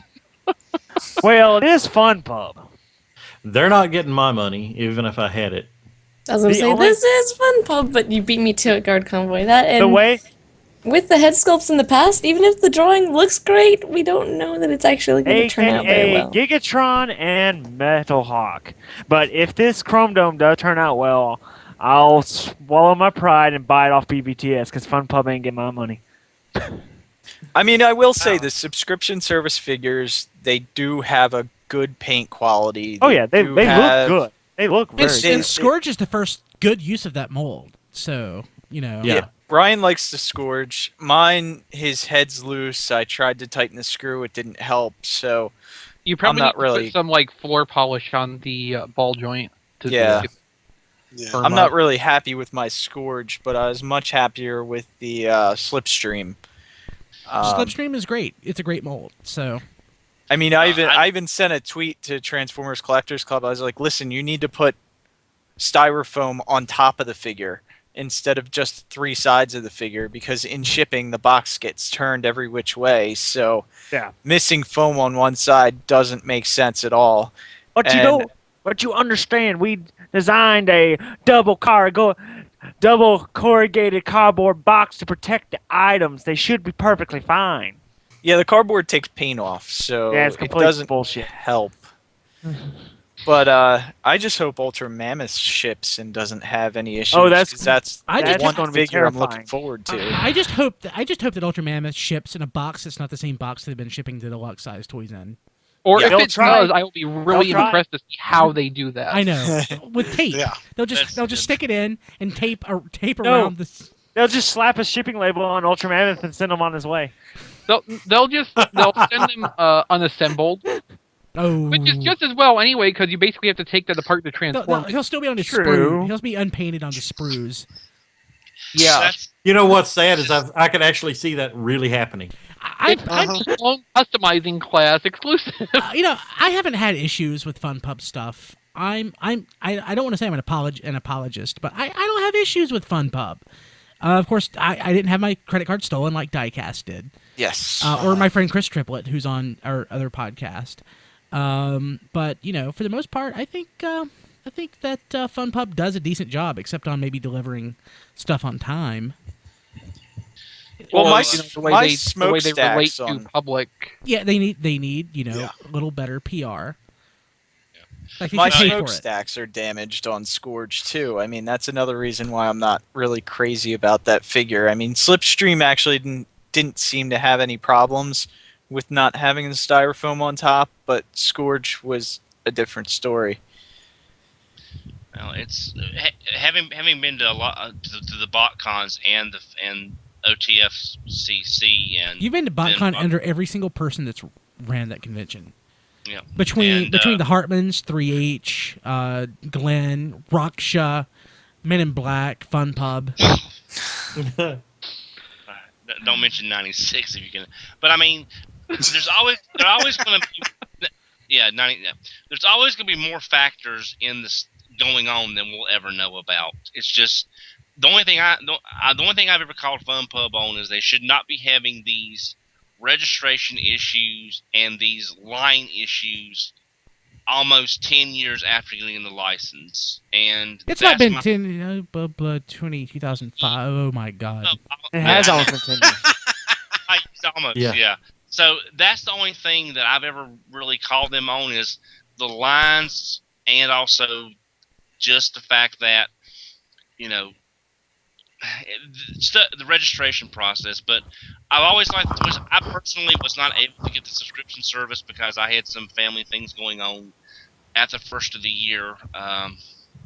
And Ultra Mammoth is the only one that I really wanted out of the set. And So as far as FunPub goes and their sets, maybe not the subscription service, but like a BotCon set, I happen to be speaking to a friend of mine who might happen in some capacity to be associated with FunPub and might have some sort of influence on the sets. And I just happened to throw out there, GoBots. And basically, he said, I can't comment. But it was a very nice I can't comment. So I think that's the next logical thing. I would say if we don't get GoBots in 2014, I say GoBots 2015. And I would be very happy with that. That would make me almost as happy as the G2 set. Almost It was as a happy. very nice I can't comment. Are you sure they work for FunPub? Well, I think they freelance I for think- FunPub. Yeah, I think the intent of the statement was he doesn't work directly for FunPub. Ah, so he still got the nice. Okay. Well, TFCon just did a bunch of GoBot Roswell and homages. Guardian. Yeah. Yeah, vague. Yeah. But no, I kind of miss the days where we had the small exclusive and the larger exclusive. But again, that's before the internet. That's before we all knew what was coming out before then. And a lot of people are still stuck with the way it used to be, and I think they need to remember that FunPub is now an official. I mean, it's now an official convention, and Hasbro has a lot more input as well. So there's the stuff you do before you start slamming them. Take all the factors into consideration, and then make your call. I mean, FunPub they are professionals at this. I mean, it's what they do for a living. So, compared to other conventions I've been to and other organizations, I do think FunPub does a pretty good job. Good job. There are some things that they do that I really, really have enjoyed. And, the fact that they are the official Transformer convention, nobody else can claim that, and they can get exclusives that no other convention can get. As awesome as Aftershock was at Shardicon,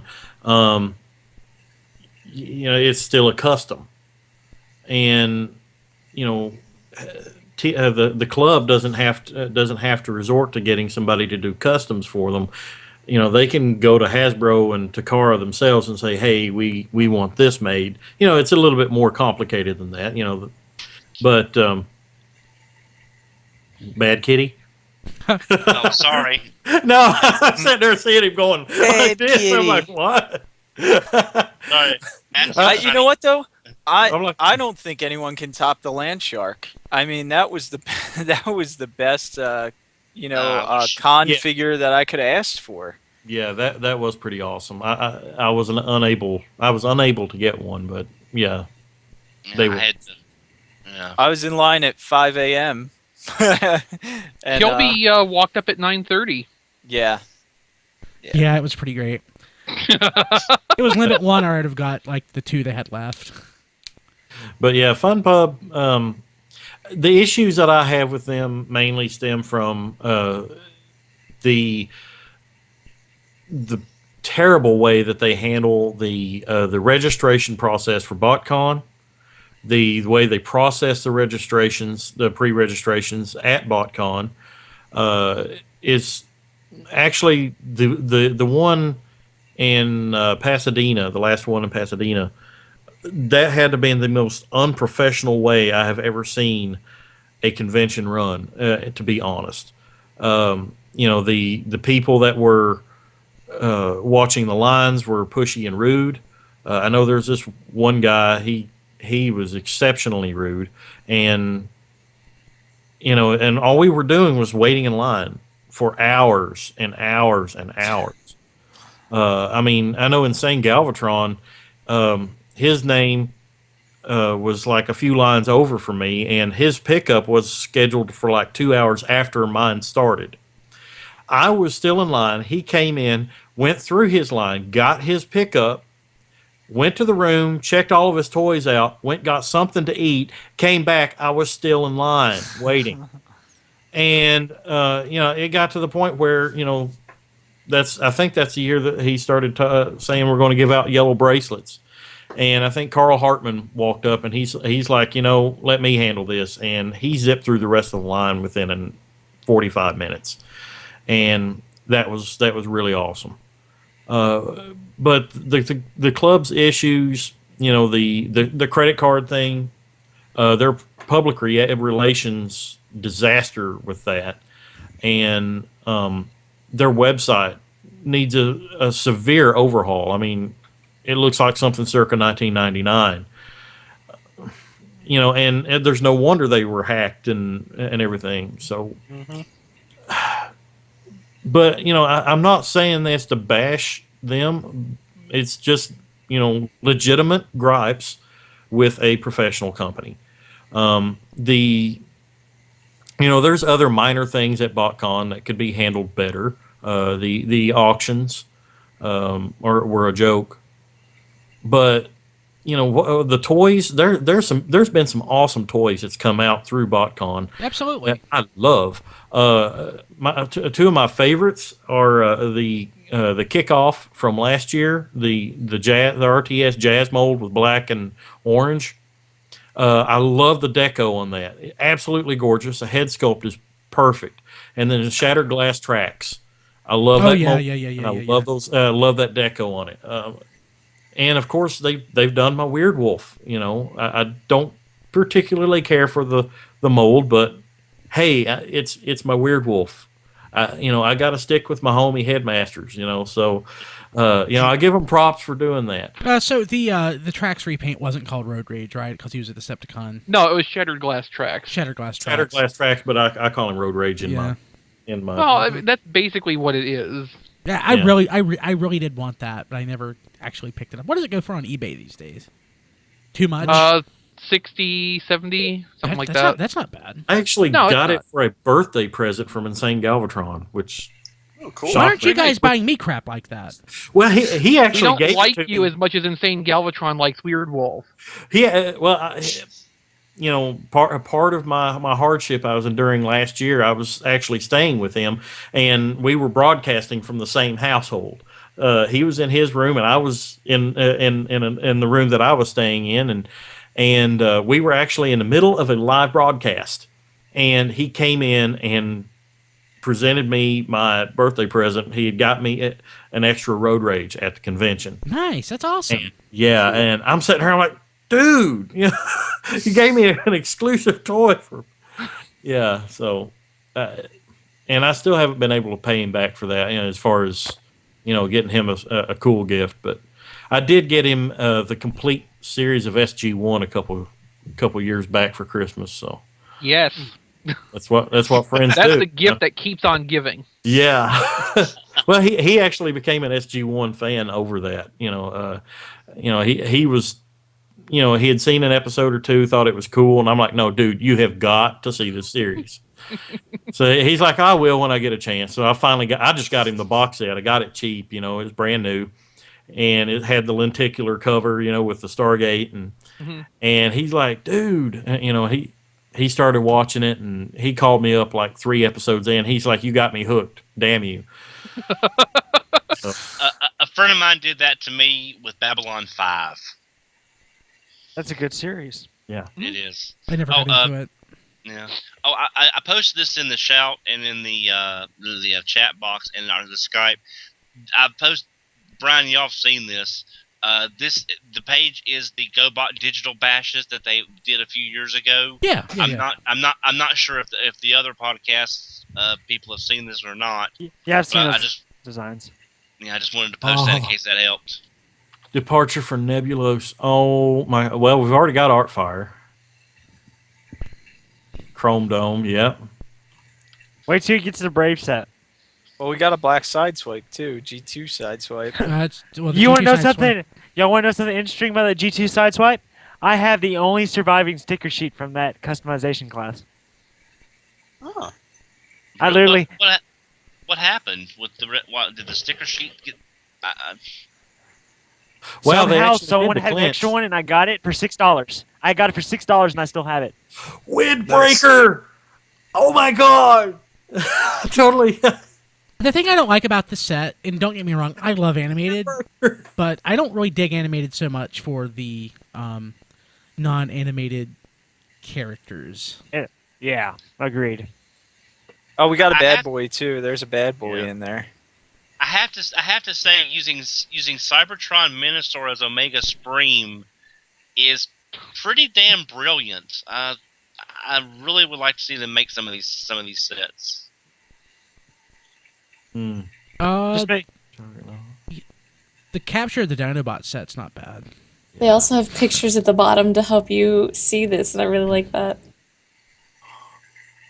Oh, Brave New World. You see the Captain Shark? Yes. Yes. That is beautiful. So what percentage of these actually got made? I'm seeing several. Well, I'm seeing a couple. Oh, that Gears looks pretty cool in the old little house. These designs were made by White Mocha on the boards of TFW, and it seems obvious that FunPub has actually looked at these designs. Yeah. For ideas. Dino guys. Yeah. They got a whirl on there too. So I'm looking at the Brave stuff, and I'm like, Double Punch got used. Yeah. I want that animated hound. G-Axis from Power Glide is actually sort of brilliant. Because that mode ain't no Power Glide. Good Storm Cloud, though. The Gnaw from the Voyager bulkhead is kind of cool. Mm-hmm. Clinch. I would die for that Windbreaker, though. That is awesome.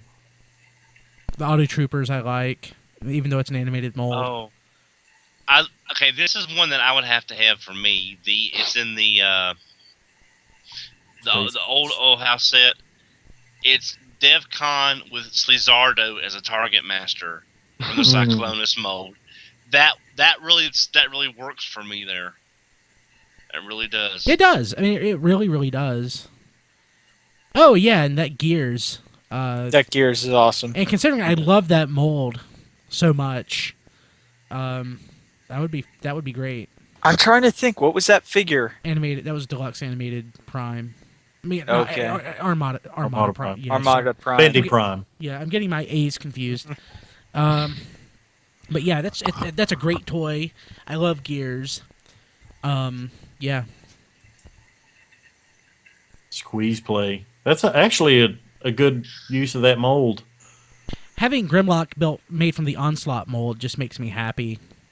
Because I love that. I love that Onslaught mold so much. Mm-hmm. Yeah, I've got at least 3 versions of it. What's the? Oh yeah, never mind. Yeah, I know what they are. Oh yeah, I like that gnaw Onslaught, from the Hardhead, and Clench. Yeah. that gnaw out of the animated bulkhead's interesting too. Yeah. Wow. Now, I never thought about this, but the animated Ratchet would have made a good Trailbreaker. Yeah. Giltar. I'm not familiar with that character. It's from That's one of a the very Japanese obscure mangas where they fused Megatron and Optimus into some abomination. I think that was Battlestars. It would have to be Battlestars. What else would it be? Yeah. Yeah. Yeah. Wow. But I would love a that's- Giltar toy. That would be awesome. Brian, you're right. That gnaw from from that bulkhead, that is awesome. It's easy, but I'm easy to please. That Paradron Medic from Animated RC makes me happy. Transformers Go. Anybody have their thoughts on this? Don does. Well, I've got the figures. Basically, I got it because, oh my God, they're brave. Yeah. Is the very first thing I saw when I got them. I like the figures individually, combined. I was hoping for JRX, and I kind of got Landfill. But now, again, granted, I have not tried all 3 combinations yet. Be interested to see how the other figures come out. I think. I'm looking at the Hishimaru, I believe is how it's pronounced here. It was recently. Let me paste it in the chat here again. Over on Cybertron. Hishomaru. Hishomaru. Yeah, OU is O.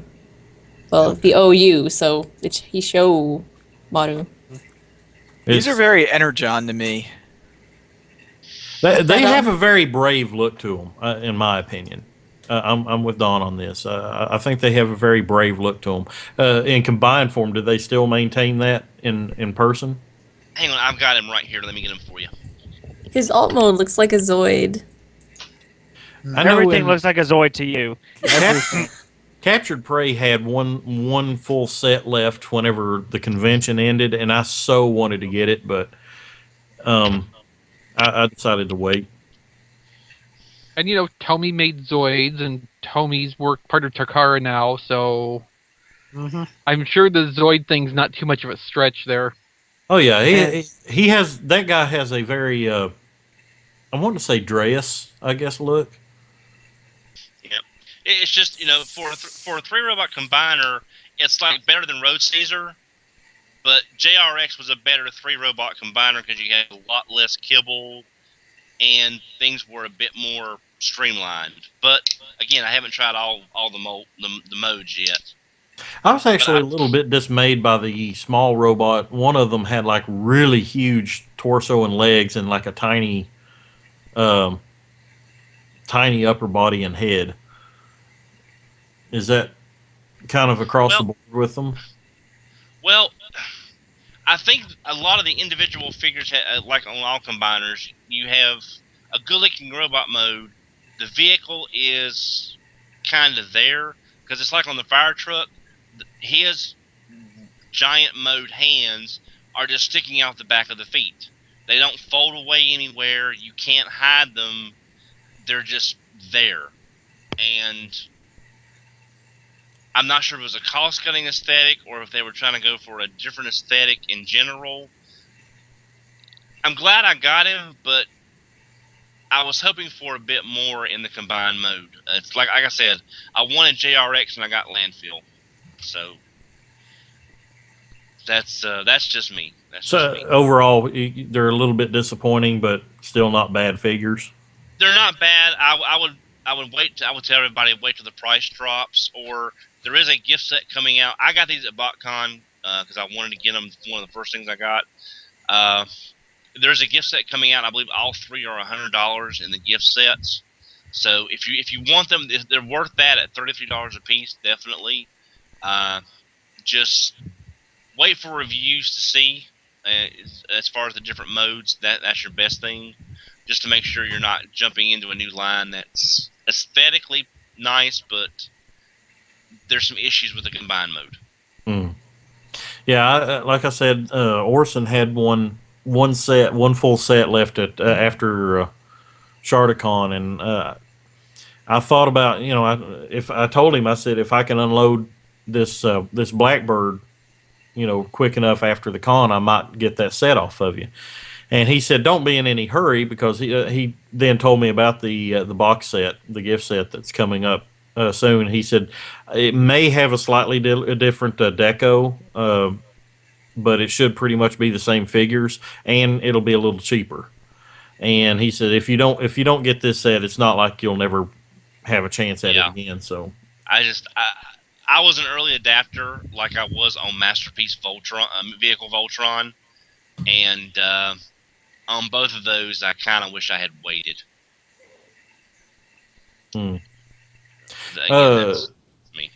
Kabaya, Transformers, Gaia Scramble, and Minosaur. They're so cute. Yes. I have mixed feelings about Kabaya kits. I have the Dosaurus and everything with both Breastmasters, and I really like it, but at the same time, I can't stand the thing because you can barely bump it and it falls apart. I haven't had that issue with, like, the only combiner that I have is Fortress Maximus. For the most part, all my Kabaya stuff has been the standalone figures, but Fortress Maximus is like super sturdy. Yeah, he's like actually probably the best out of them all. I haven't actually got one, but Insane Galvatron has one, and I've messed with his Fort Max. And for a Kabaya kit, I was blown away. These look great. Yeah, looking at these look fantastic. Again, I wish I wish we didn't have Bruticus. I could give a crap less, but Minosaur is great. Yeah, it's nice. Now get me like a frickin' Computron or something. A Scorponok. I'm looking at I guess to battle against Fort Max. Mm-hmm. And wouldn't be hard to get. It would be actually really easy, of course, to get a Black Zarak out of that. Sure. I like that Motormaster they've got there, though. That's pretty Motormaster is slick. They all look so cute to me. Silverbolt looks like something Kitty Rose would love. Silverbolt is like my least favorite toy ever. He's up there. And this one looks actually better than the original.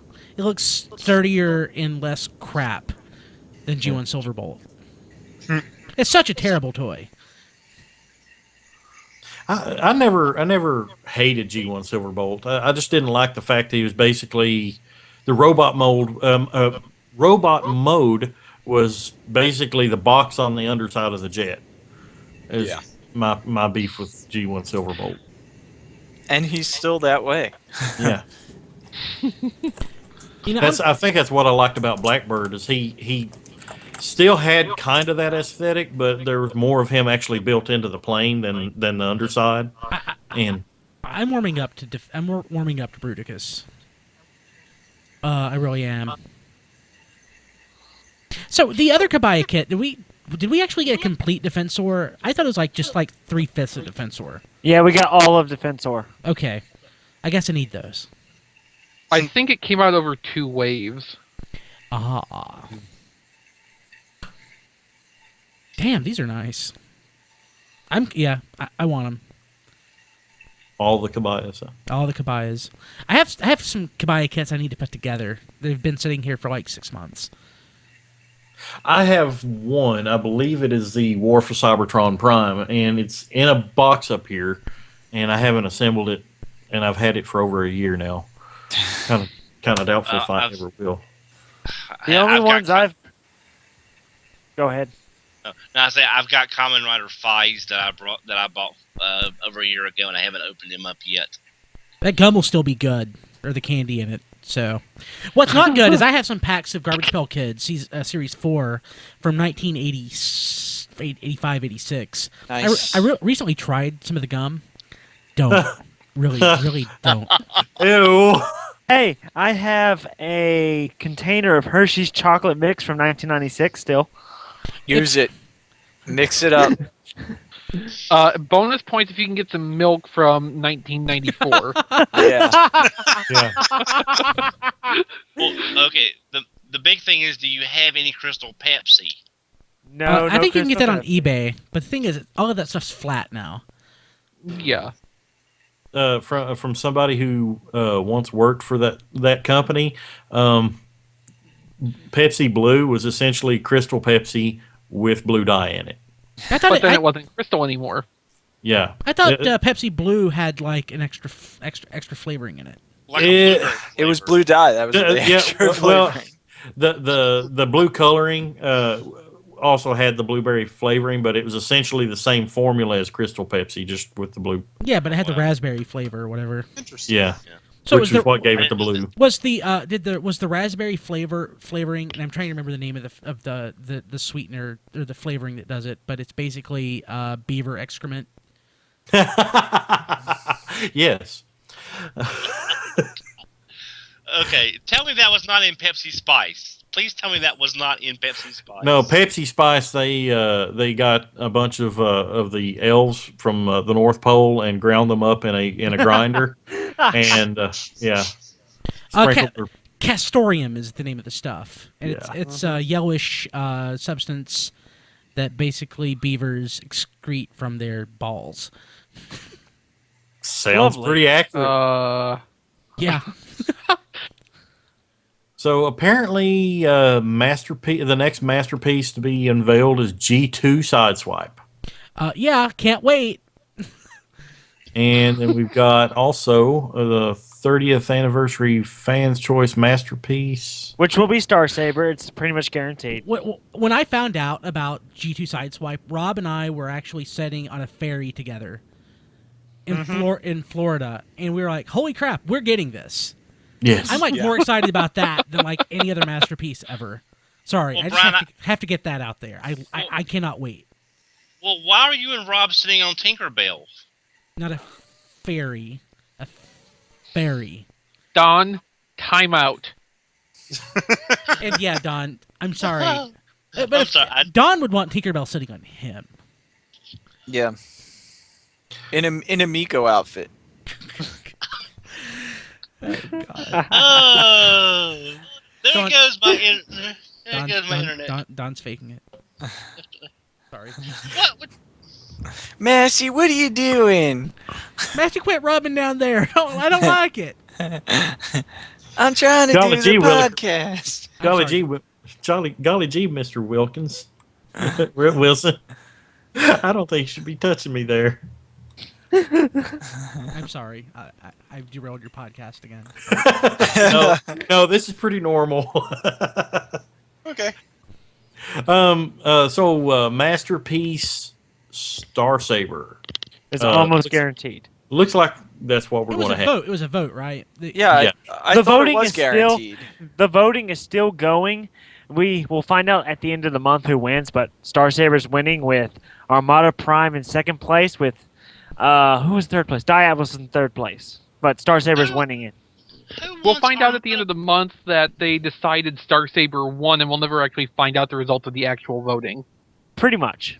I'm surprised people didn't go with Fort Max. Like, I just want an updated Masterpiece Fort Max. How awesome would that be? How This is big? Japan we're also You talking can about. you can pretty much guarantee this entire poll was made just as an excuse to make Star Saber. Yes. Yeah, pretty much. I am actually shocked that Armada Prime, Micron Legend Prime, is up there. That is probably one of my least favorite toys of all time. I'm sorry, but you're wrong. I hate it. No, you're wrong. Armada Prime that's what I'm telling you. Armada Prime is freaking awesome. Yeah, you're just incorrect. I mean, it's a fact. Oh, okay. Yeah, I take a massive dump on that toy. I hate it. What? I think whenever I sold my collection, whenever I back in 2006, I had over 2,000 figures, and Armada Prime was one of the first ones I got rid of, and at that time that toy was what, 4 years old, 5, and no, yeah, three, and I think I sold it for like $40. You know, I just basically gave it away. I will admit, Armada Prime for $40 in 2006. Is that what you're saying? Yeah. I think that's a great deal that you got. I mean, I sold it for that. Yeah, $40 for Armada Prime. I mean, that's more than you paid for it new, right? Yeah. No, that was 40 new. Well, you broke even. I mean, I think that's a good deal. Yeah. I was happy on that. But I'm not crazy about that version. I absolutely love, to the depths of my heart and soul, the deluxe version of that toy. Yes. Now I have to agree. It's not the character I hate, and it's not the design that I hate. The overall look of the figure. The deluxe version, the Bendy Prime, that's actually one of my favorite primes of all time. But the Super Base version was oh my God, I hated that toy. There were times that I actually wanted to throw it up against the wall. I hated it so much. That's how I feel about Hunt for Decepticons Breacher. The one toy I hate more than anything. Why do you hate that toy? It's a bad toy. I don't care what anyone bad says. Toy? What are you smoking? Crack. Okay. Plastic crack of the Bugman kind. Yeah. Just snorting Star Saber here. You can snort your yellowed Star Saber there. Now we're getting cold. So someone just MMS'd me a transforming TARDIS Optimus Prime, and I'm mailing it out to the guys. There actually is a T-shirt of that floating out there somewhere. Didn't Metal Hawk guy have one of those? He designed one of those. This actually exists.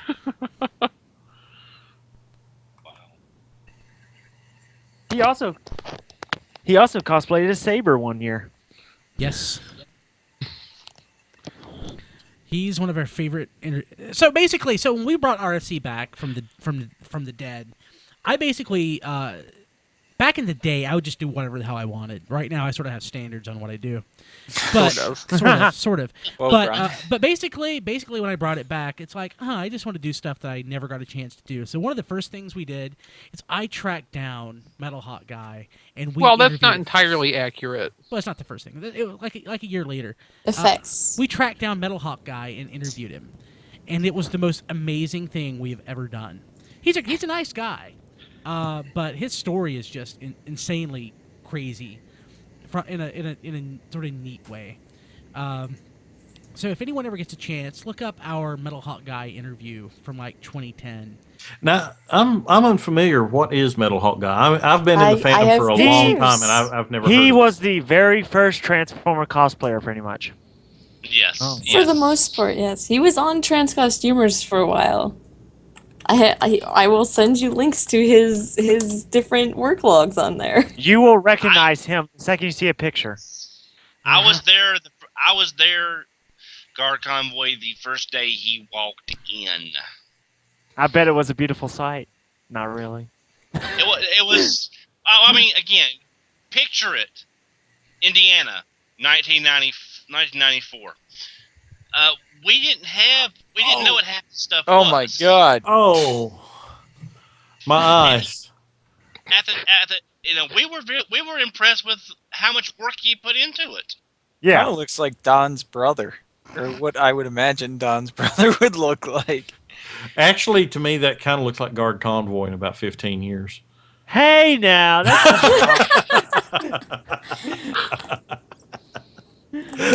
My costume would be very better than that. He'll still be carrying around his Gurren Lagann helmet. Yeah, still the day I die. But with that saying, Joe's a nice guy. I really enjoyed speaking with him. But I could only call him during certain periods of the day because his phone line was being used for another reason that I'm not going into. Yeah. Oh, no. It's not what you think, trust me. No, you probably would never guess this, but it was amazing. Hmm. Well, I mean, it's like I've said in the past. The amount of work he did put into this outfit at that time was like, there's people out there that really love this stuff. We had no idea. We all thought we were alone on how much we love this stuff. Then BotCon 94 hit, when we realized in that room we're normal. Yes. I don't know about that.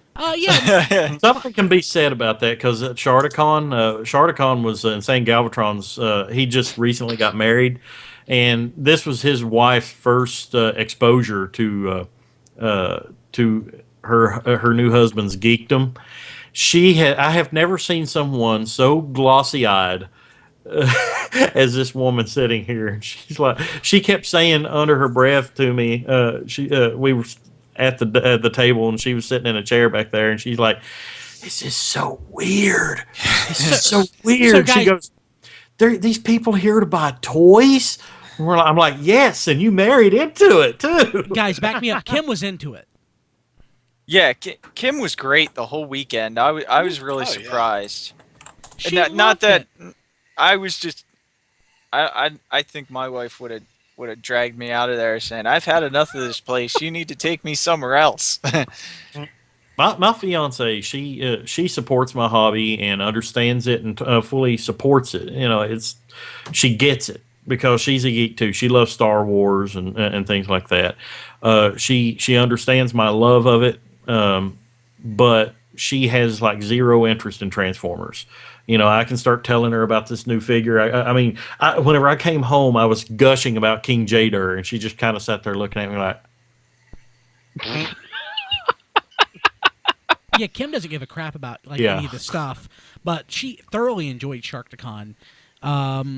She tolerates most things. I'm trying to get her to go to BotCon next year, and she is so far declining.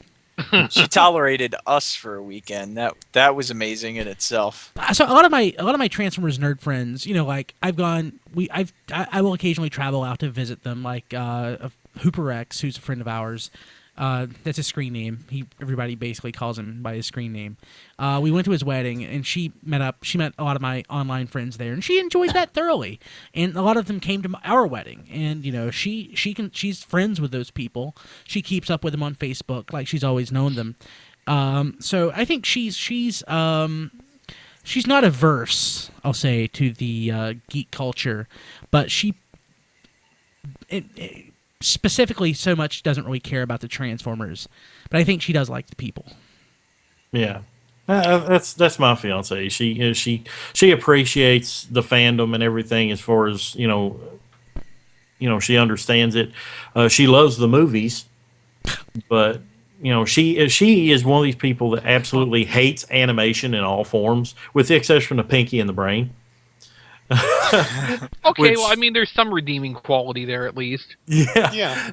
But she hates animation in all forms, so it's like, in order to keep from annoying her, I try to pick and choose whenever I watch my Gal Gaigar discs or pop in a G1 disc or something.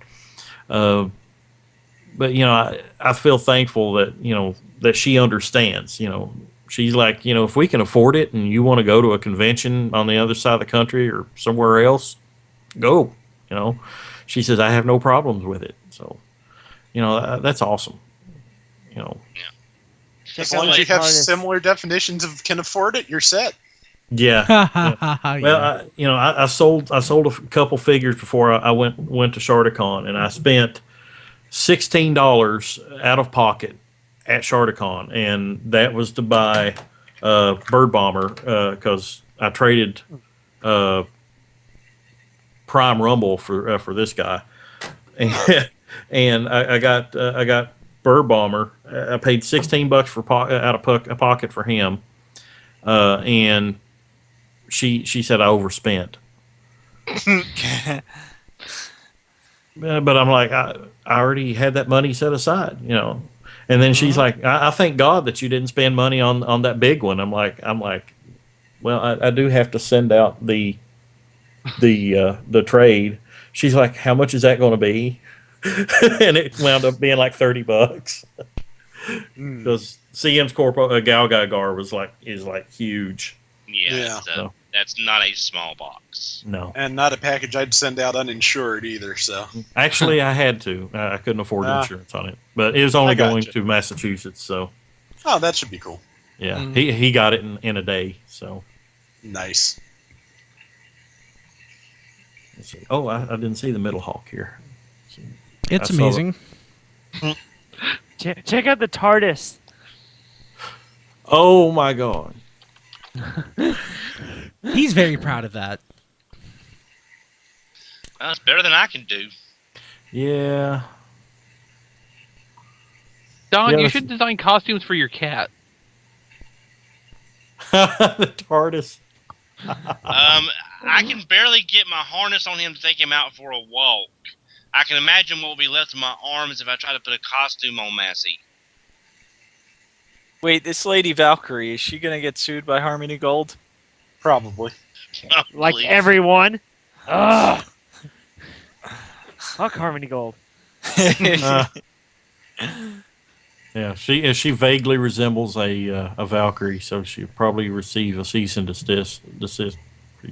Because it's infringing on Harmony Gold's intellectual property and it harms their business where they do nothing. How can you possibly use intellectual and Harmony Gold in the same sentence? Because I'm a glutton for punishment. Oh, okay. Hey, we use XV and intellectual in the same No, we don't. So. No, we don't. We really don't. I mean, you're totally just making that up, Diecast. Well, if you really want to do, what you can do is you can put Harmony Gold and Neil Kaplan in the same sentence somehow, and that way Neil. And then Kaplan, you'll never escape from either of them. Yes. Well, I like Neil Kaplan. I don't. Just never mention his name in public. Yeah, especially not on Twitter. He will track you down. Trust Why? me. Yeah, I liked him as Hawkmon. He's a good guy. I'm friends with him on Facebook. I never have an issue with him. He was in an argument with XP, and I kind of called him the Curly Joe of Optimus Prime. So whenever I mentioned him on Twitter after that, he did not take kindly to me. Oh my God. Wow. That's impressive. I would take kindly to you, and I like you, Rob. That's low, man. Well, yeah, and Don is old enough to remember when Curly Joe was actually an active stooge.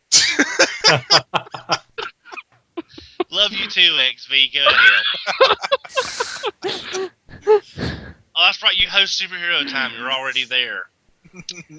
He's the Lord of Hell, though, so it's a little better. Yeah. No, that's how he killed Superhero Time, or Fanboy Versus. Let's not insert too many of our in-jokes.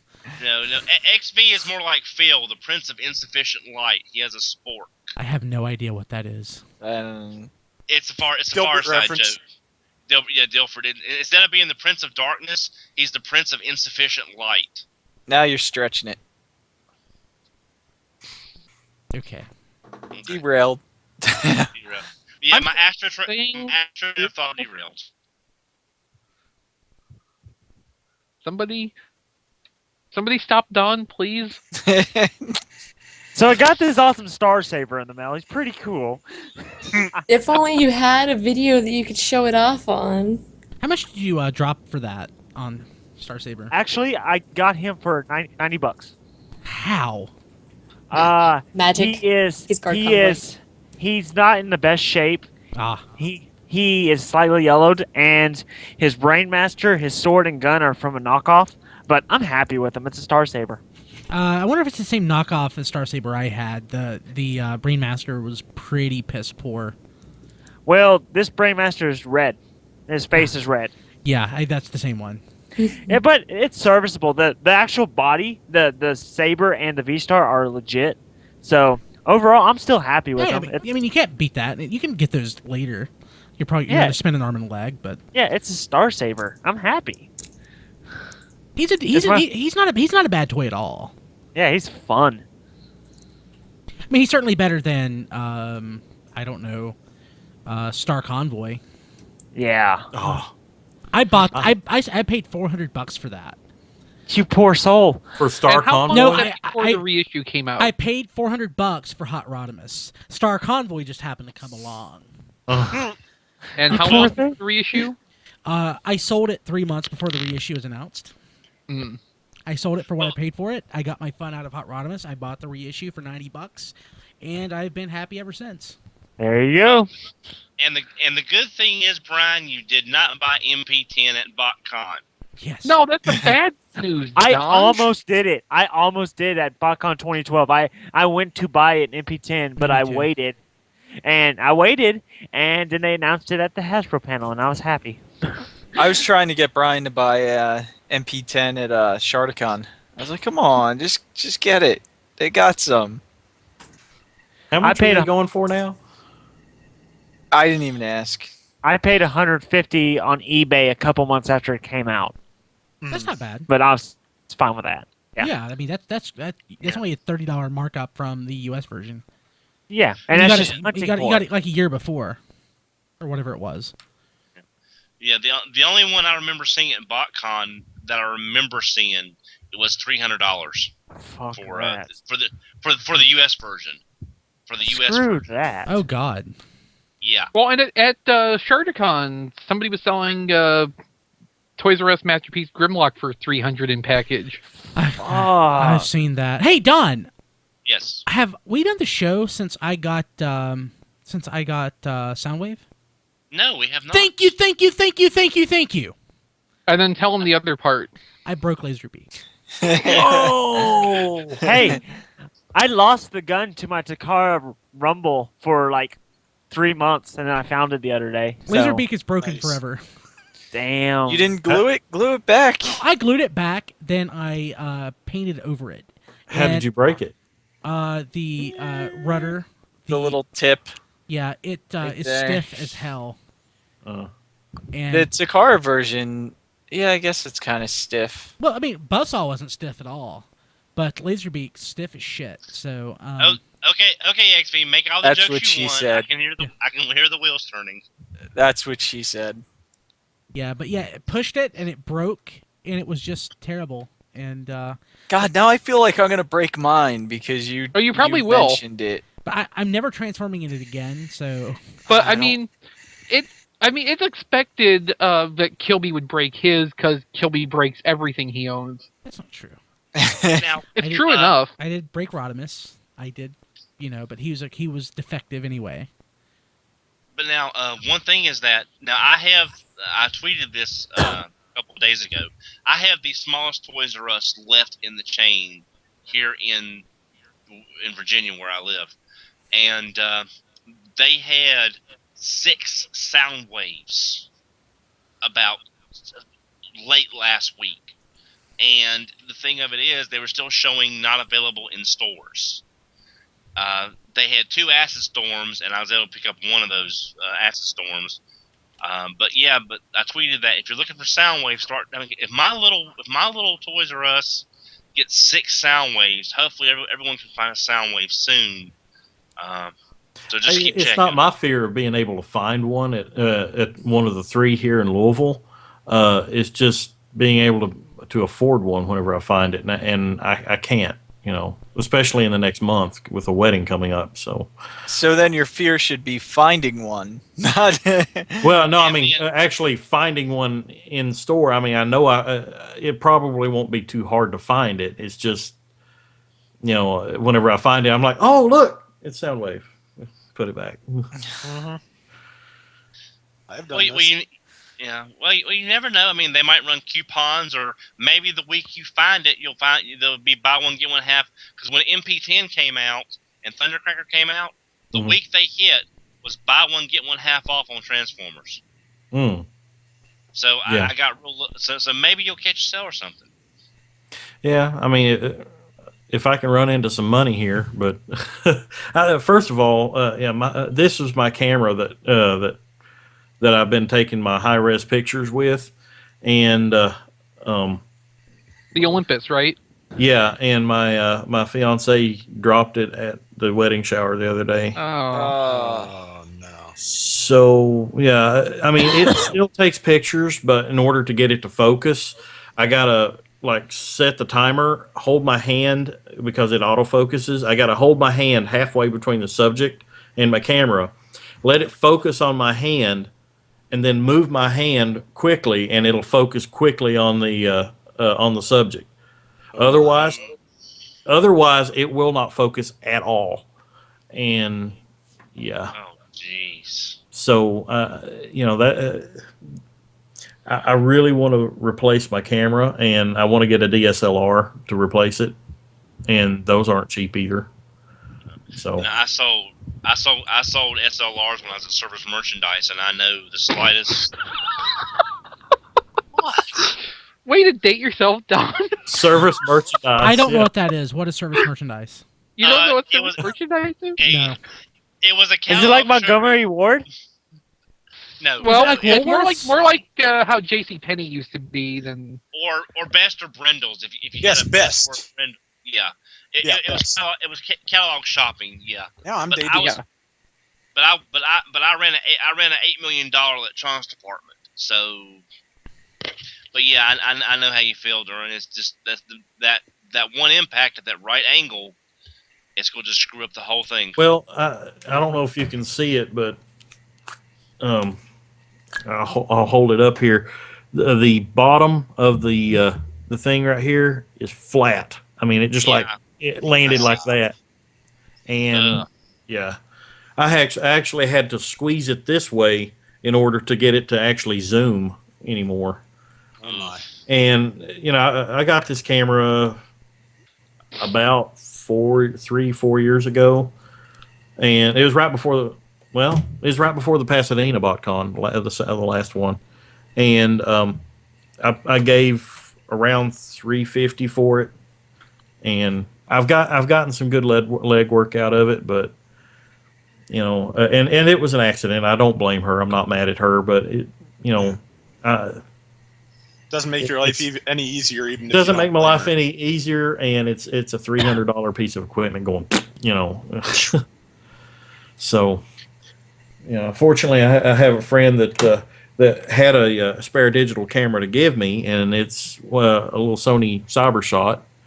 But could be worse. Any port storm. Yeah, it could be worse, but CyberShots are good cameras from what I hear. I've had a couple. One was awful, and the newer one was great. They're good if you take normal lighting, but if you want to take light box photos like I take, with the infinite white or the infinite black, they are terrible. Yeah, I can understand that. Yeah. But fortunately, go ahead. I'm sorry. Oh, I was going to say, I just picked up a Samsung camera for it's retail like $250, but I paid like $150 for it, and it has Wi-Fi, and it does more, probably just as much customization, settings as my DSLR that I have. So that I was actually playing with that camera at a baseball game that I went to the other day, and that I was able to take nicer pictures with that than I was with my digital SLR. And maybe I just don't know how to use it right, the digital SLR, but that's kind of the thing too, though. There's kind of a trend toward people. Okay, so about 5 years ago, the DSLRs started to get really popular. A lot more models came out. The prices went down a little bit. So the camera manufacturers started realizing that they could start incorporating some of that stuff into the regular point and shoot, and now we have kind of a hybrid thing going on. And the hybrids are actually getting a little bit better than the SLRs. I think my next camera is going to be like a really nice camera phone.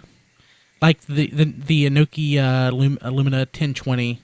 I've been interested in Windows Phone for a while, and I think it'll be my next phone. What's that? The S4? No, this is a Galaxy Note 2. The Note 2. Oh, I'm really interested in the Note 3 when that's actually announced next month. This got a thing flip here is phone. like a PC and a phone. Yeah. I love this. My thing. phone's so advanced. I got a flip phone. It opens. Me too. I wish I I got had a a flip flip phone and This no is back when video. cameras were. They don't Yeah, die, high-tech. so it's all good. They don't Yeah. break. I miss Well- having a flip phone. Yeah, you can What was drop gr- it. I could was- drop kick my phone across the room and it'd be fine. I miss my BlackBerry. You know, I tell you, this is I've got the Droid Charge, and I had it for 3 days. Dropped it 1 inch, and spider cracked about four different directions. They're going to say spiders flew out of it. So, but you're talking about dropping. But then I bought one of the Otter boxes.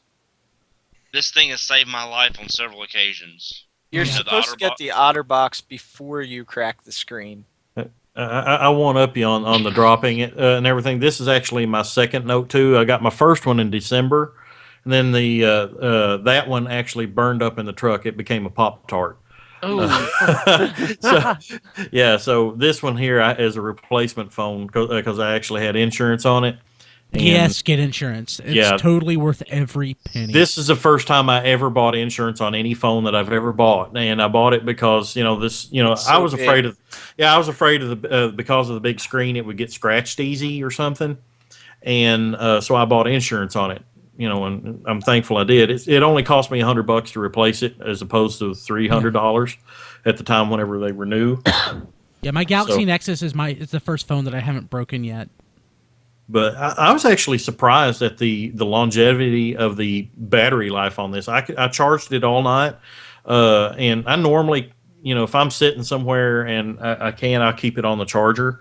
But whenever I was at Shardicon, I'd unplug it whenever I left the room, and I wouldn't have to plug it back in until 7, 8 o'clock that night, and it still had about 30% charge. The Galaxy Nexus has the worst battery life of any phone that's ever existed.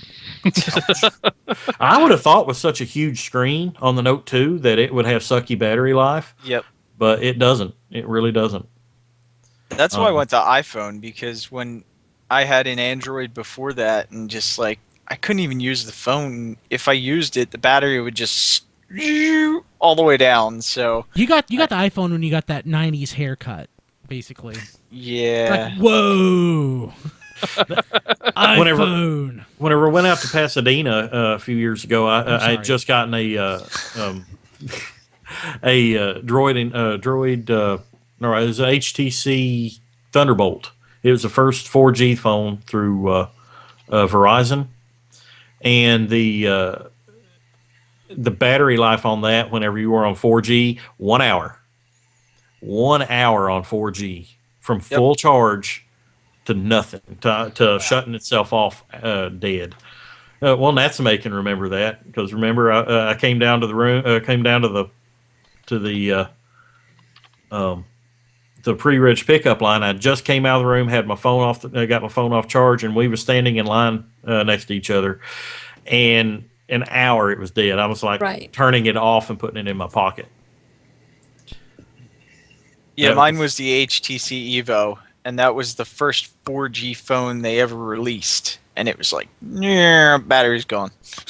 But I was lucky because I was actually in an area that had 4G coverage when they launched because of Philly. But as soon as you went in a building, you didn't have any 4G coverage. So it only worked if you were outside. See, that's why we didn't broadcast from Shardicon. Is my inside the building there, I could pick up our Wi-Fi signal from our room, but it was intermittent, and I switched over to the to 4G, and it would go 4G, 3G, nothing, 4G, 3G, nothing, 4G, 3G, nothing, and it was like hit or miss, and I'm like, yeah. So. Yeah, that was like a dead spot. I couldn't even tweet. I couldn't do anything from my phone. It was just Sprint in that area was just non-existent. I had one bar. I don't even think it was the carriers. I think it was just that room. Yeah. That room. I had one bar on the MiFi, but fortunately we were close enough to the door that somehow a signal was able to get in. Enough to stream the convention, and the video that we streamed looked good. It looked good. It worked great. Yeah, so I was pleased. So yeah, I basically got that MiFi for that purpose. For the whenever I need to stream, just randomly, which I don't do that often, but it's totally worth it. I spent like $20 on it, literally just $20, and I'm pretty pleased with it. It's pretty weird. Out where I live, I had to drop AT&T and go with Verizon because, again, where I live out in the county, there's just not that much service. And I can go in 3 different places in my apartment, and it'll go from 3G, 4G to 1X, which I have no idea what that is. It's like Edge. Yeah. It's like I don't, and then I can walk outside and have 4G and nothing loads. It seems like where I live. It seems like where I live, 3G is better than the 4G. If it weren't for Wi-Fi, where I'm at right now, where I'm sitting at right now, this room is half underground. Well, actually, this room is underground with the exception of a window right here, because we live in a duplex, and the front half of the building, is on a hillside, and so therefore it's the front half, bottom floor is underground. I have zero signal here right now at all, and whenever I get texts and stuff, it's like, if I keep it up near the window or something, I might get a text. It's crazy. Well, I believe that'll do it for TFYLP this week. We've had a great time. You guys, I hope you had a good time too. Yeah, absolutely. Yeah, it was great finding some kindred spirits across the interwebs. It was definitely very entertaining. Yeah, it was good finding people like Don. Yeah, I found some people that are like me on those interwebs, and I'm going to take me and Massey, and we're going to go watch that show together. He doesn't sound like that. Too much. Hey, Diecast, remember, you will eventually be at a BotCon that I will be at. I can't do it. Don is a lot bigger than you are, dude. As Rob. I just hear Rob's voice from Shardacon when I'm doing Don's voice. But when Rob does it, it's loving. Rob does it the best. It's not mean-spirited. It's not mean-spirited. Watch the show for this week. Watch the video. Now, if you open your doors over the weekend, and on your front doors, there's an orange kitty cat there, you brought it on yourself. Oh, thanks for having us on. We really appreciate it. Thank you guys for joining us, and it's been a blast. I hope we can do this again sometime. It's been a blast. I agree. Definitely. We'll shut up now. But join us at TFYLP Weekly. We broadcast on YouTube. We're also on Twitter at TFYLP. We have a Facebook group, TFYLP, and also search us out on iTunes and geekexistence.com. Hey, hell, we want to plug ourselves. By all means. You can check us out at tfradio.net. We have several shows. Superhero Time, which is our Toku show, which can also be found at tokupodcast.com, but our flagship show is Radio Free Cybertron. We are also the official podcast of tformers.com, and you can find us there.